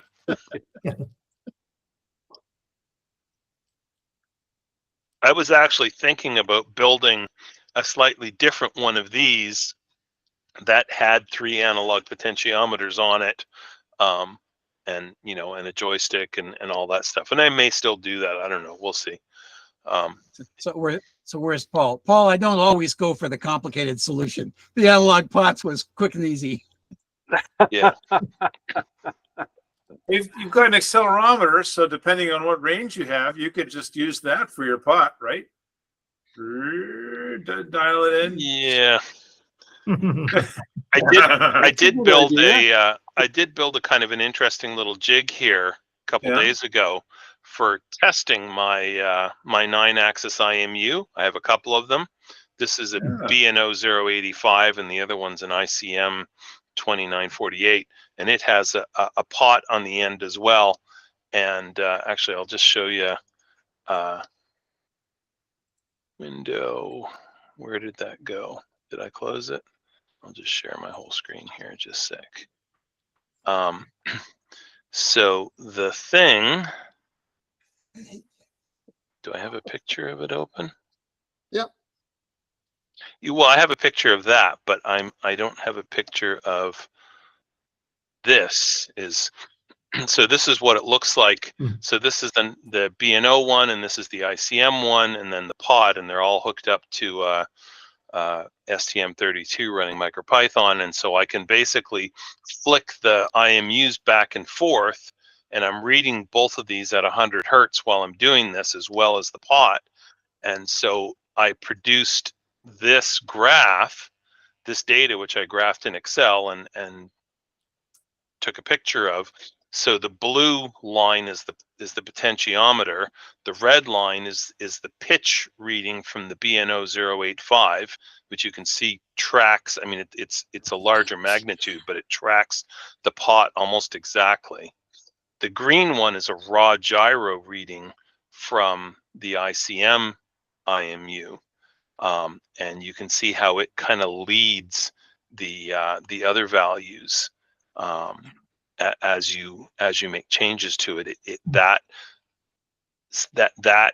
change in value of the of this thing is much faster, happens quite a bit before the pitch values and stuff. So it's anyway, all that stuff has got to get fed into a complementary filter and tried to make it balance. So you're going to use multiple IMUs into your filter. No, I was just experimenting with the 2 IMUs to see what the data looks like coming from them, when they have the same time base. Yeah. So, like I said, I was running the whole thing at 100 hertz, and I grabbed a sample from the pot and both IMUs at the same time, and then basically printed them out to the console, and then I just grabbed the console data and threw it in Excel and made a plot. Nice calibration. Yeah. Well, cool. That's it for me. Well, thanks. That's always neat stuff. Hey, Paul, at the top of the meeting, you said you had something. Was that the club stuff, or did you have things beyond the club stuff? Well, beyond the club stuff, but I'm not sure if this is the right meeting to share it. For some reason, Starlink seems exceptionally laggy and disconnecty and stuttery. So if my audio is no good, then I'll hold off for next week. What I was going to talk about was I decided to learn Onshape because I've seen the great things that the great ease with which 3D models, with which John generates 3D models and simulates them, makes them move. So I've embarked upon a journey of learning Onshape, and so I was going to just offer some initial comments on how I found it to be. But if the audio is no good, then I won't do that. Sounded pretty good now. Okay. Well, Yeah, I hear you just fine. all right. I think maybe with your camera off and maybe with the nighttime sky, Starlink is happier.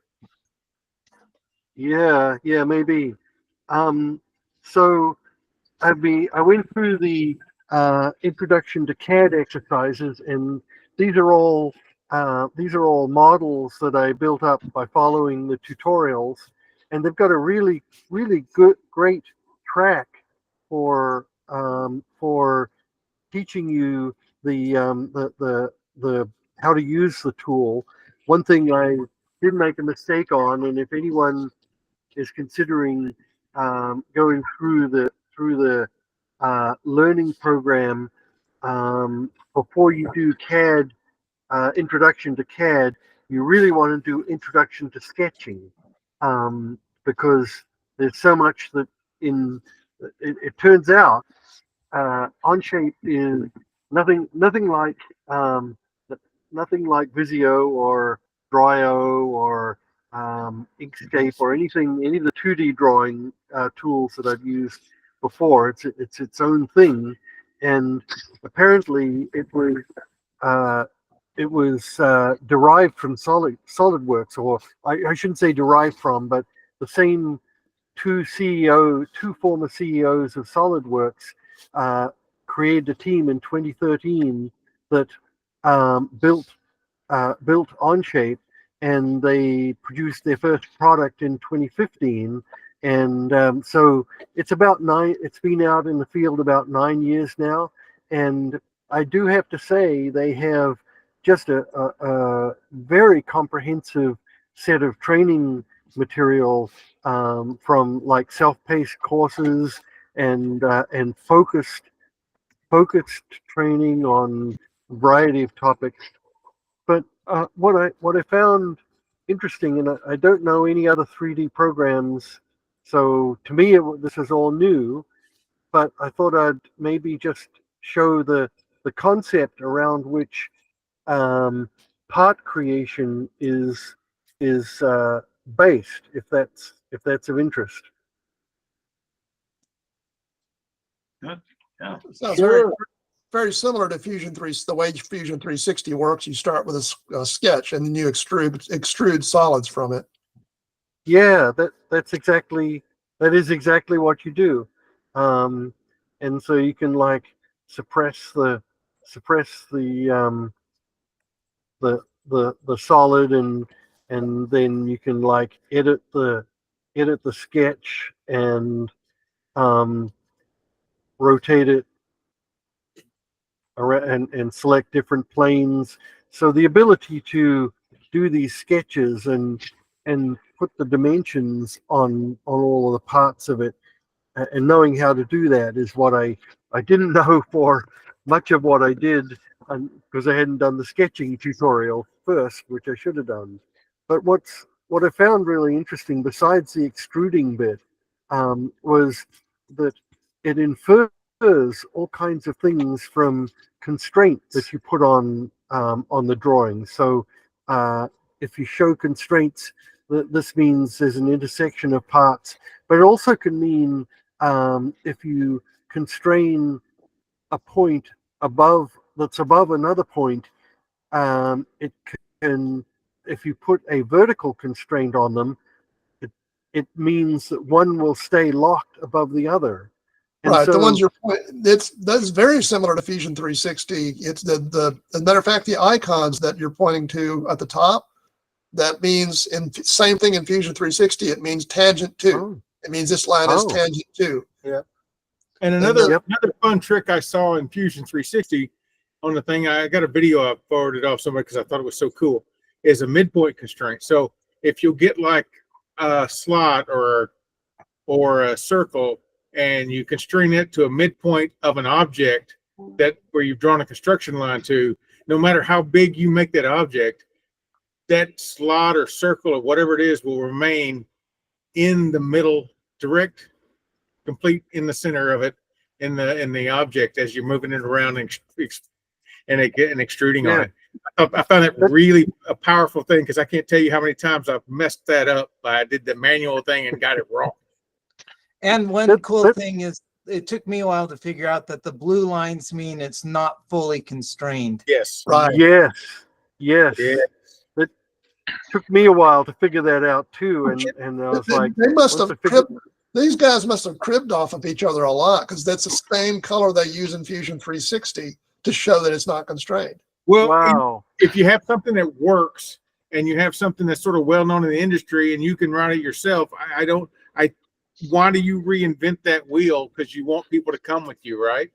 I think that's cool. Almost all of the parametric modeling tools out there, the modern ones, operate pretty much with the same set of constraints. Sometimes they're named a little bit differently in Fusion. I think they're the only ones who call the 3D constraints joints, but they're still constraints. They work along the same lines. Interesting. And so the other thing that I thought was really, really interesting was this one, rather than extruding linearly, this extrudes in a circle around the sketch. So I was like, wow, that's really cool. Now that is different than Fusion, because Fusion you can do that, but they call it a revolve, where you do the same sort of thing and you revolve around a center point and how many degrees. But that's a cool. That's what they call it here, is a revolve. Yeah. Yeah, and similar kind of thing to got constraints and mirrors around construction lines. So it sounds like this is all very standard stuff, and I'm like, I'm like the babe in the woods wandering around saying, oh boy, isn't this neat? And everyone else is like, yeah, same as we've seen before. So anyway, that was all I really had. Paul. No, don't let that dissuade you, because we were all there, and the only reason we can throw these things out to you so quickly like this, because we've all been there, we've all screwed them up, we've all banged our head in the thing. And if you found out some things that help somebody else that hadn't been there, that's wonderful. That's wonderful, Paul. Yeah, I haven't been there yet, so thanks for the tips. Yeah. It was great, and John was helpful. I appreciate his help on when I would get stuck because I hadn't done the sketching tutorial. But it was it's been really eye-opening for me, and I'm eager to build something now and get it printed. And it's fun. It's fun. That's all I had. Yeah. Okay, I think I'm next in queue, and then Kareem, we have you. Mine's relatively short, since I've been Mr. Distracted these days.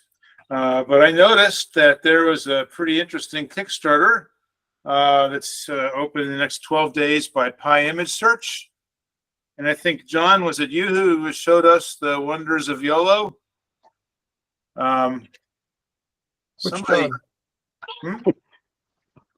I think you're thinking of Bob Cook, who did the Bob Cook. I missed it. It was Bob Cook, not John. I'm sorry. It was Bob Cook. Yeah. So So we saw this from Seattle Learning Robotics the other week, and here we are. There's a course somebody's pulling together to go through it and learn it. Now, they're kind of proud of it, but this is the discounted price, but I'm sure it's pretty good. It'll be available in July. So I put a link in the space if you're interested. And they've met their rather simple funding goal, so I'm sure that it will be funded. And well, there you go. That's all I got. Cool. Yeah, I saw YOLO in the Oak D camera, some of their examples. I wasn't sure what it is. Yeah, YOLO is basically a model that has been trained over various iterations. So you got like YOLO V3 and YOLO V5, and I think they're up to V9 now, or V8 or V9 or something. And they're basically mainly object detection models. So they've been trained on detecting a whole pile of different kinds of objects. And there may be other variants of the YOLO model as well. I'm not sure, but I know that's one of the big usages of the model is for doing object detection. Yeah, my Oak D camera is what I'm planning on using on my outdoor robot for object detection, cone detection. Yeah. Do you have an Oak D or an Oak D Lite? Oak D Lite. Okay. Yeah. Same here.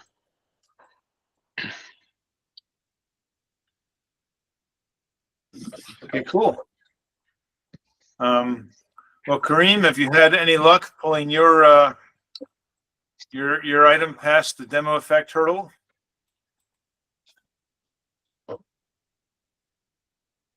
Oh, we've distracted Kareem again.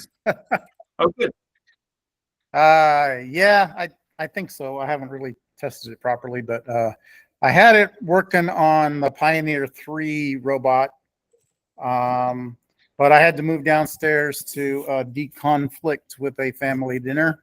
So I have I can show some stuff that Paul and I were working on. He's got that scripted bot driver, which is a ROS2 package for controlling a robot with a set of scripted commands. And that's what I was using at the last Roborama with just the back and forth, using a really simple move command. We discovered that the waypoint follower that he had built wasn't going to work for me in those circumstances. It just had really big, gentle curves. I decided that I needed to have a rotation command. So Paul started up a rotation action server, and we've worked on it together to get it mostly figured out. There's still some problems with. Let me see if I can secure my laptop here. Is this going to work? Not going to work. Come on. You can do it.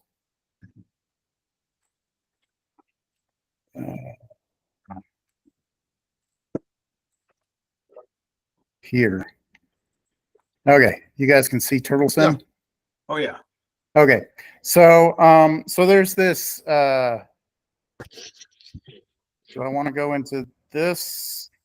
Probably not, but I'll just give you. So this is the node graph of ROS, and it's not really as complicated as it looks.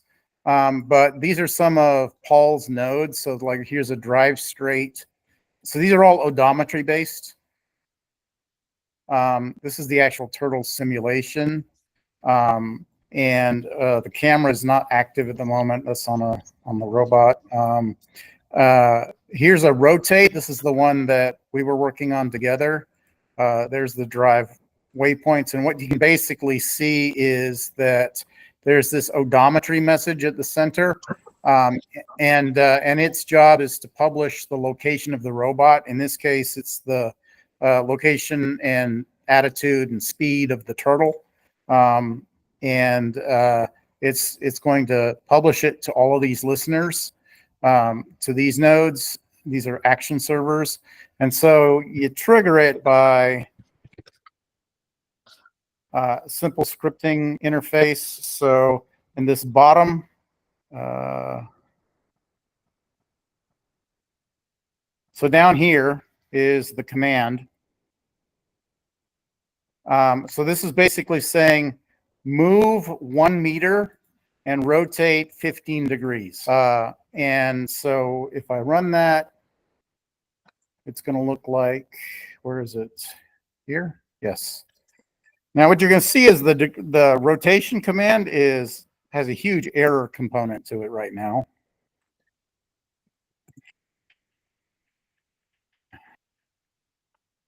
Okay, so it's driving up, and now it's rotating, and you notice it turned left by 15 degrees. So it defaults to counterclockwise for positive. So these are relative numbers. So if you wanted to turn right or clockwise, you'd do like a -90. But you're going to see it over rotate considerably. Oops, should have got rid of the move command. And what did it do? Why did it go? What did I do? Oh, I didn't have the negative. Yeah. So if I were to get rid of the move and just do a roto -90.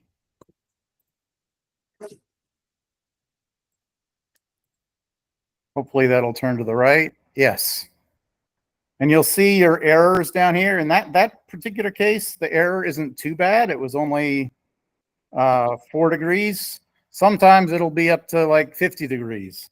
So, and this has to do with timing loops and the simulator and the condition where it checks for whether it's completed. It actually has a pretty fast, like it'll detect right when it's completed, but right now you have to over rotate to trigger completion. And then there's things like happening in Turtle Sim, and there's basically a slew rate to slow its rotation gradually. And so these are all things that are leading to over rotation errors. So that's a tuning discussion that Paul and I haven't really had a chance to talk about yet, but it does provide the basic rotation command. And you can also, you could tell it to rotate by, say, 0.25 pi, if you're more comfortable doing it in, a natural conversion of radians. And that should trigger what, a 45-degree rotation. But it'll overshoot. In this case, it was 20 degrees overshooting. You can also just specify the number, and then it'll interpret it as raw radians. You can also,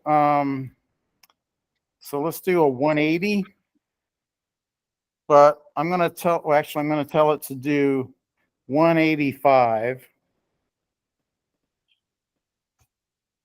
And degrees. So this should turn to the right, except that there's a shorter path of 175 degrees to the left, right? So by default, it does this shortest path equals true. And then if you want to override that and explicitly make it turn negative, then you can just specify mode 2.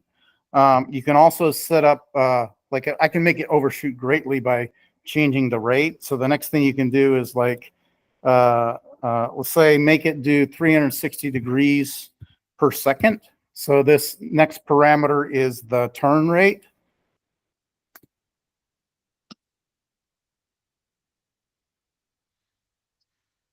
And you can see it ramping up much faster. And now we've got an over 40 degrees. But at least it is, going the requested direction. So you have full control over that. If you do this is one thing that Paul wasn't like really buying into, but You can do a 720 or any number you want, right? And it'll keep going if you got it on mode 2. If you got it on mode 1, which is shortest path, it'll just find the shortest path. Wait, did that go the full length?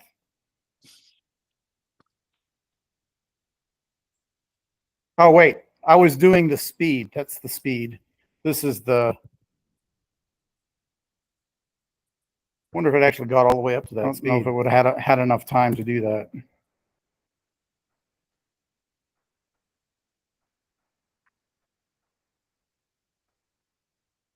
Yeah, so you probably don't want your robot turning that fast, but you know, if you want to, you can. And then the last parameter would be if you also wanted to give it a forward speed while it's turning, and that's going to result in an arc.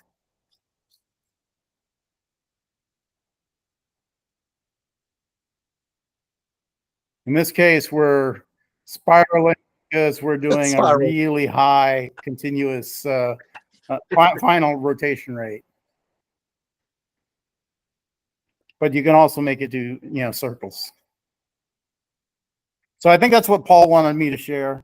So we've got some, I'm not sure if it's completely usable right now. You can sort of force the error to be low by manually increasing the frame rate of the action server and by lowering its rotation speed. But we basically just started talking about, is it appropriate to put a different kind of control loop in here?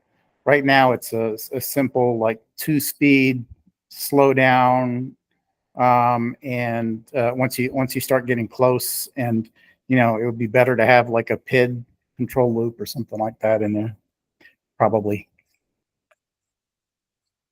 Anyhow, is that what you wanted me to show, Paul? Oh yeah, that's perfect, Kareem, and I really appreciate Kareem grabbing this thing, because I was beating my head against boundary conditions, crossing pi and 2pi, and just getting nowhere. And on making a rotate command, and Kareem cranked it up to make it do like arcs as well as rotations and multiple turns and all kinds of stuff that was, I now understand, is actually relevant to the first competitions that he does. So anyway, that was a real neat collaboration, I think, because I had this sort of like half-working module, rotate module. The rest of like the control, the server, the action servers and drive straight, waypoint following all worked, but rotate didn't. And so Kareem took that module, cloned the GitHub repo, submitted a pull request, and when he was done, and I merged the pull request, and it just all worked like it should have. And there was one more thing I would like to add to the discussion here, for context, which is the concept that this is based on. Let's see, are you guys seeing? Yes, good. So this is all based on the concept of an action server, that so you've got an action client and an action server node in ROS, and an action messages that go between the two. And the idea in ROS of action clients and servers is servers perform an action that would take some time to complete. For example, drive to a new waypoint, or rotate in place. So the client asks for a high-level action to be taken place and to be executed, and then the action server does the executing of the action and provides feedback. So what you're seeing, these little messages going back on the feedback topic, are actions. And if you would have noticed, there would have been printed outputs as the action was taking place. And at the end you get a response. So it starts with the action client sending a request to the server saying, please do this. And the server sends a response saying, either I accepted it or I didn't accept it. And then the client says, are you done yet? And then the node keeps on sending feedback messages. And then eventually it completes the action and it'll send back a response saying, no, I'm done. I either completed it or I abandoned it. Or there's another out that's possible in this paradigm, which is, there goes the response, which is where the action client says, okay, I need you to cancel. So like feedback might show that the action got stuck, like the robot ran into a wall and can't escape. And so the client can ask for the action to be canceled. So this action client action notion that's built into ROS of operations that can take time, where feedback is appropriate during the course of the operation and canceling the operation are key attributes of the action paradigm. And I think it's a very powerful paradigm. So that was what I wanted to add to what Kareem did, but it was a great collaboration, and I really appreciate Kareem giving me a rotate command, a rotate action server for this system. Yeah, it was a lot of fun to work on, and Paul had already set up a complete architecture for it, including that parser that can run through multiple different requests for different action servers in a sequence, and then go and fire off the appropriate action servers with all their different parameters that they require. So there's one for driving straight, that's the Movo. There's one for now the rotation one, and there's a waypoint follower that is, I think, loosely based on sort of David Anderson's waypoint following code. Is that what you said? Yeah. Yep.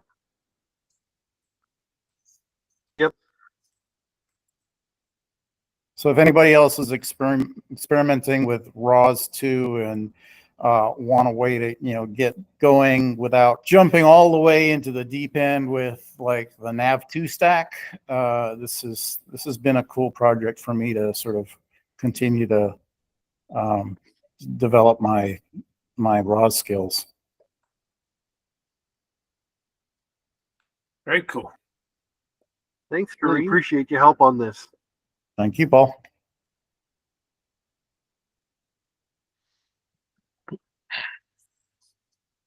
That's great.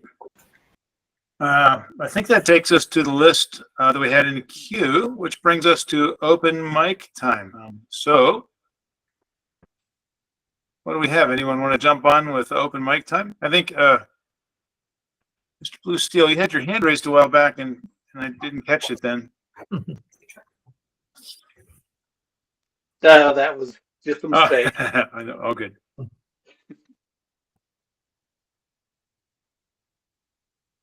Pat raised his hand. Yeah, I've got a question for not nearly as technical as the rest of the stuff tonight, but what you got? It's a dumb but simple, hopefully a simple answer, or get an answer. Sounds like fun. Go west, young man. Go west. 42. Share. This guy. So I have a little gear, got a 12mm bore through the middle of this, of sprocket. And I need to make that 1/2 inch, so 12.7mm. Can I just clamp that in a drill press and drill it out? Or do I need to get it put on a lathe and, something properly to keep it centered? If you want the gear to rotate straight, you need to do it on a lathe. Okay. Drill press. Okay, I got 2 answers. Held by hand, Kareem? Held by hand? It is a chain drive. It is a chain drive. you have more Yeah. tolerance there than you would have with gears or pulleys or anything like that. If you were desperate and you really wanted to go, I would get a, you know, those concentric drill bits that are step bits. Yep, step drill. Yeah. Those do a great job of self-centering because they have sort of a bevel between the steps. Yep. That helps to keep it centered. So, you know, they're it's not the same, you know, level as true machining, right? So John is right about the lathe. But for chain and for a quick job and at the price that those were, if you have a couple to burn, I would get a couple extra, and with a step drill, you got to clamp it really well.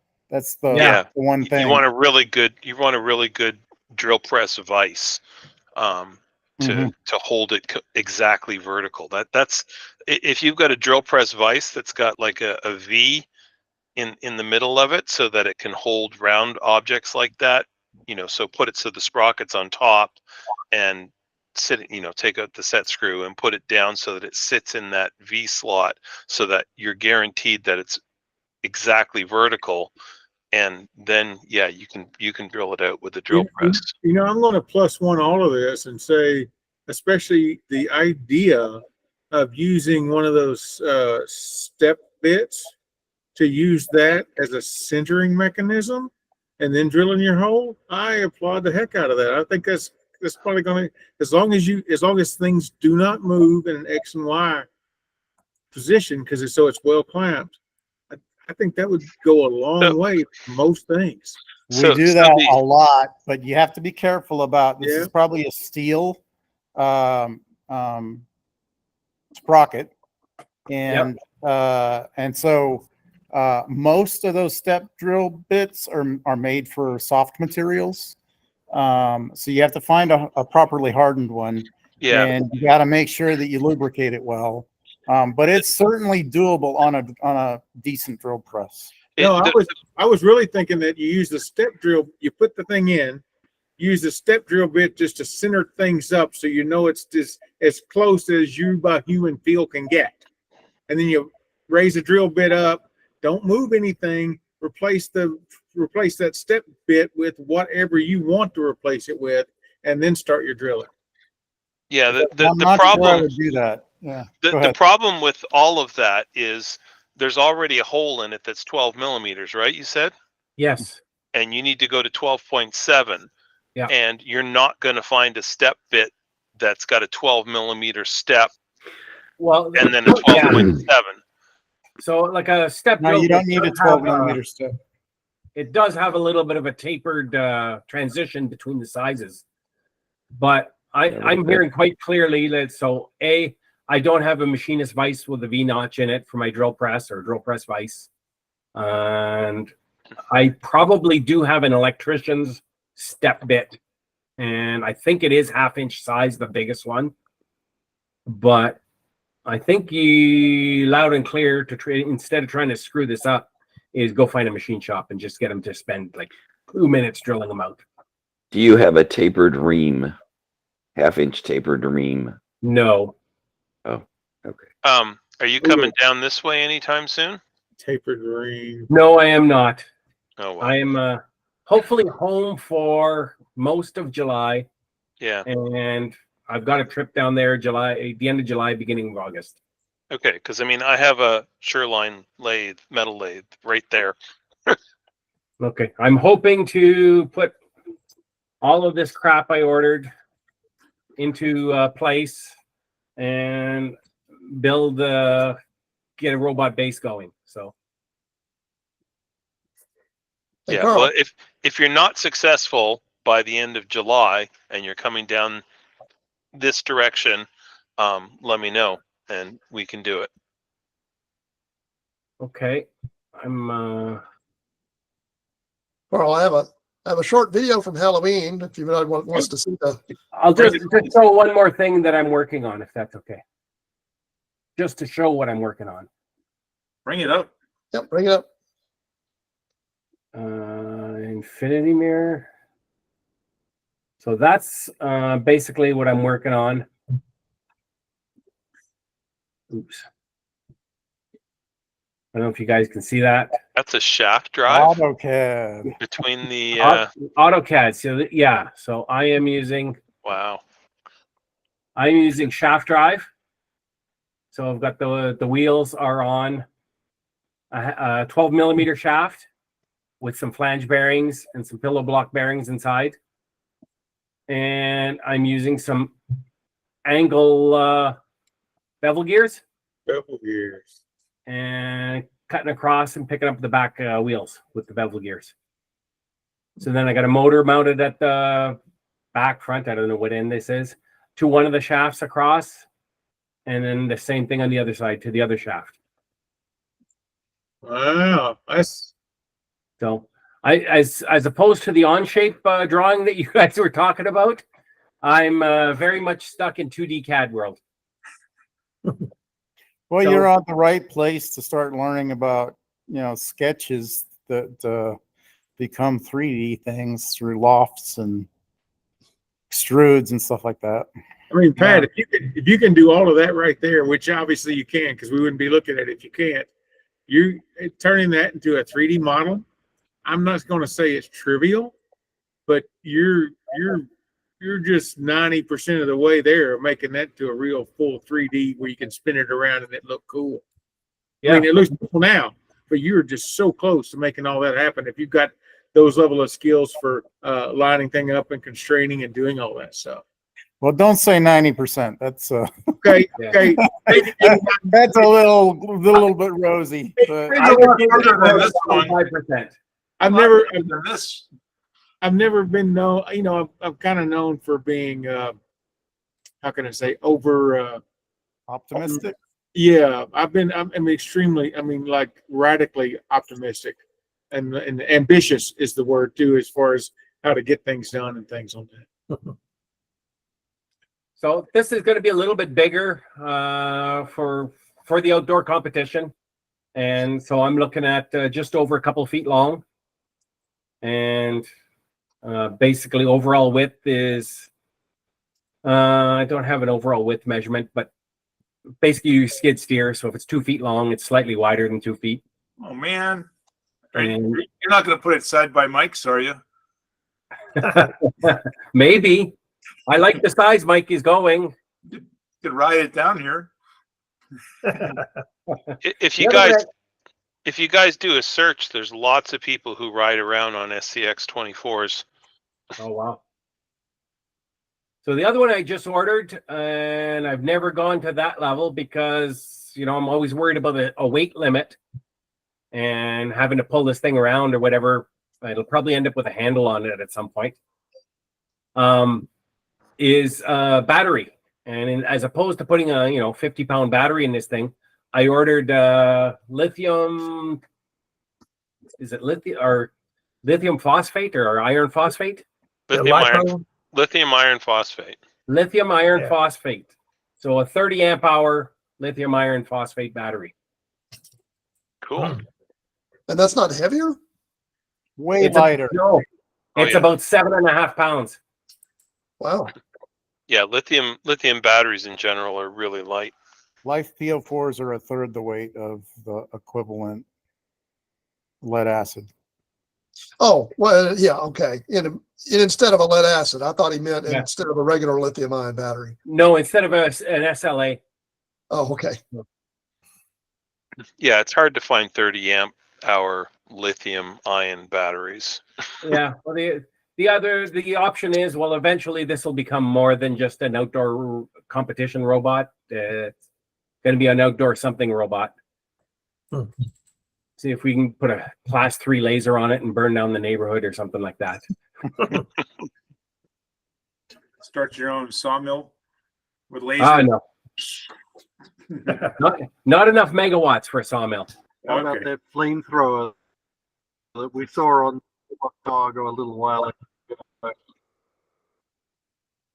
Laser etched neighbors. That's it for me, guys. Thanks. Cool. Thank you. Yeah. Well, All right, Mr. Johnson, you got us a Halloween. Yeah, it's skeleton. a real short video. I'll pull it up here. For anybody who hasn't seen it before. Whoops.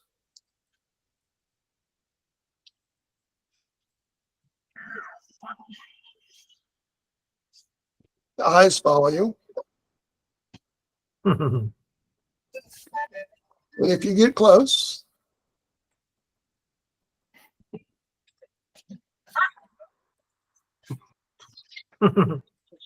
hopefully you got the sound on that. No sound. Oh, there was no sound? No, Yeah, I can heard it. There's a little sound. Barely heard it. a little squeaky. Let me see if turning my volume up helps.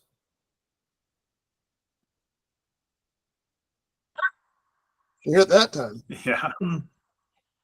It's a squeak. Yeah. Oh, well, whatever. Yeah.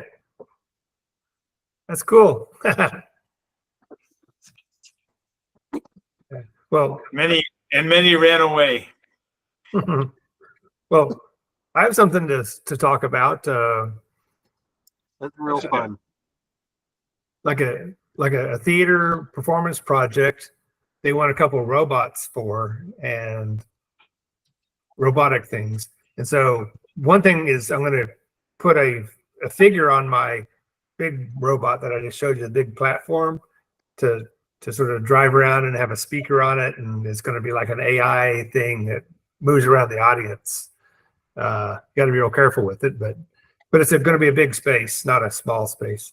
But another thing that I'm trying to figure out how to do is they want to have a soccer ball that moves in predetermined stuff, paths. So BB-8 without a head. A BB-8 without a head, right? Yeah, so it's a BB-8 without a head is one thing. And I'm not sure if they work without the head or not. I saw something that said that they do, but some other things implied they don't. So I'm not sure. Oh no, they absolutely do. If you look at James Bruton's YouTube channel, he's got several iterations of it. Go to Bruton's channel, and what's the other guy? The guy that did the steerable bowling ball, where you can always make a strike and always score in the middle of. Oh, that's stuff made here or something, or I forget what it is, but I forget what it is. But Bruton is the guy that does a lot of that kind of stuff. There's another guy that made a bowling ball where you cannot throw it in the gutter. Was that Mark Rover, or was that the guy? Mark Rover. Mark Rover.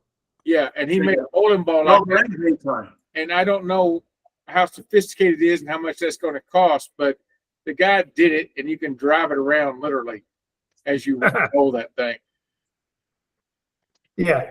So basically, I need to be the similar size as a soccer ball, and so I was thinking of putting one of these spherical robots like the Sphero or the BB-8 inside of a 8-inch diameter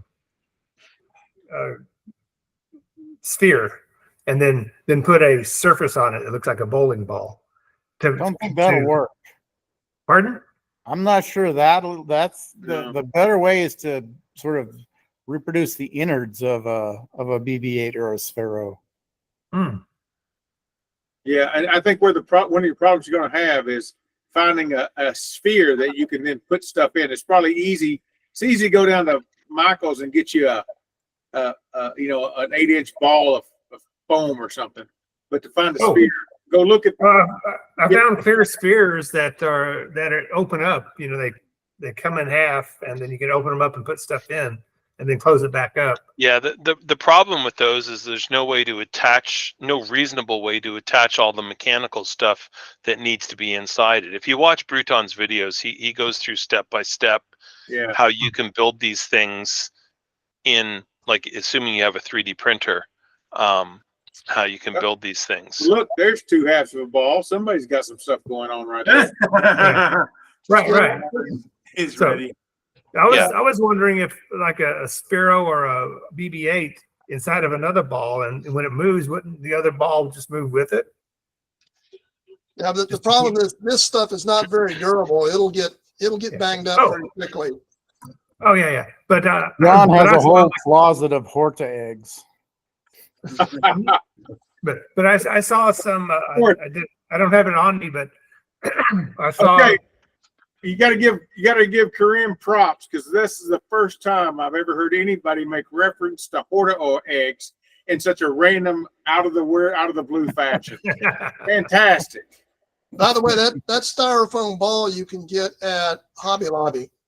Yeah, but I can also get a clear acrylic ball that's just, you know, a millimeter or two thick that comes in half and you can put it together, which would be a little more durable and thin.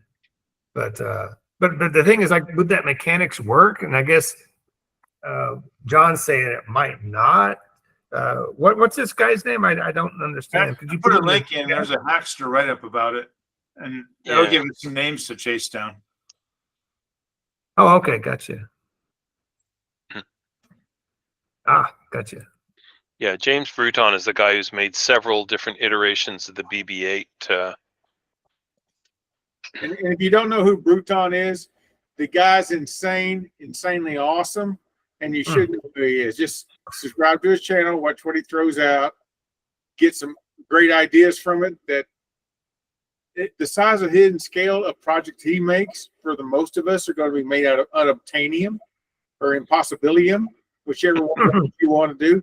But he gives you some great ideas, and since this is what he does literally for a living, some of the stuff he makes it look easy, but it still takes a while to do and build up his repertoire of controls and how his belts and his O drives work and all that kind of stuff. Yeah. Well, I was wondering if I could cut open a BB-8 or cut open a Sphero and just take the drives out of it and put it into this bigger ball, since it already has all the drives and it has the remote controls and stuff. And Sphero has a way to program it in a pre-programmed sequencer. It can go this direction, then that direction, then that. And that's what the theater guys want. They want to say, we want it to move in this precise direction, path. So I could program it using Sphero's programming language. But I was just concerned about the I'm pretty sure the Sphero innards are tuned pretty well to the mass and the scale, the size of those balls. I'm only aware of the small ones, so I don't know if they make a larger one. But I would suspect with a heavier shell and scale, the size you're talking about, it's probably iffy. But maybe you want to experiment with it. You can certainly learn something by looking at the innards. Yeah, or if you can get make a bigger Sphero, then if you can crack that thing open, what's to stop you from painting the inside like you do RC cars and paint it to look whatever you want it to look like and just use the thing? Right. Yeah. So that's the project I said I'll do that. And now I got to figure out how to do it. Okay. Well, so sounds like heads fun up on that. Huh? Sounds like fun.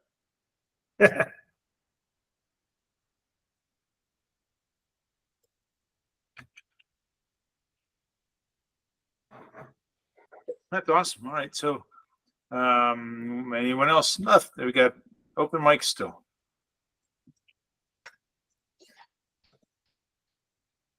Going twice. Oh, sounds like a good night. Good discussion. Gentlemen, I bid you adieu, and we will catch you next Tuesday. Night, y'all. Take care. Lots of great technical content tonight. Thanks, everyone. See you all on Tuesday. Yeah. And recording. Stop.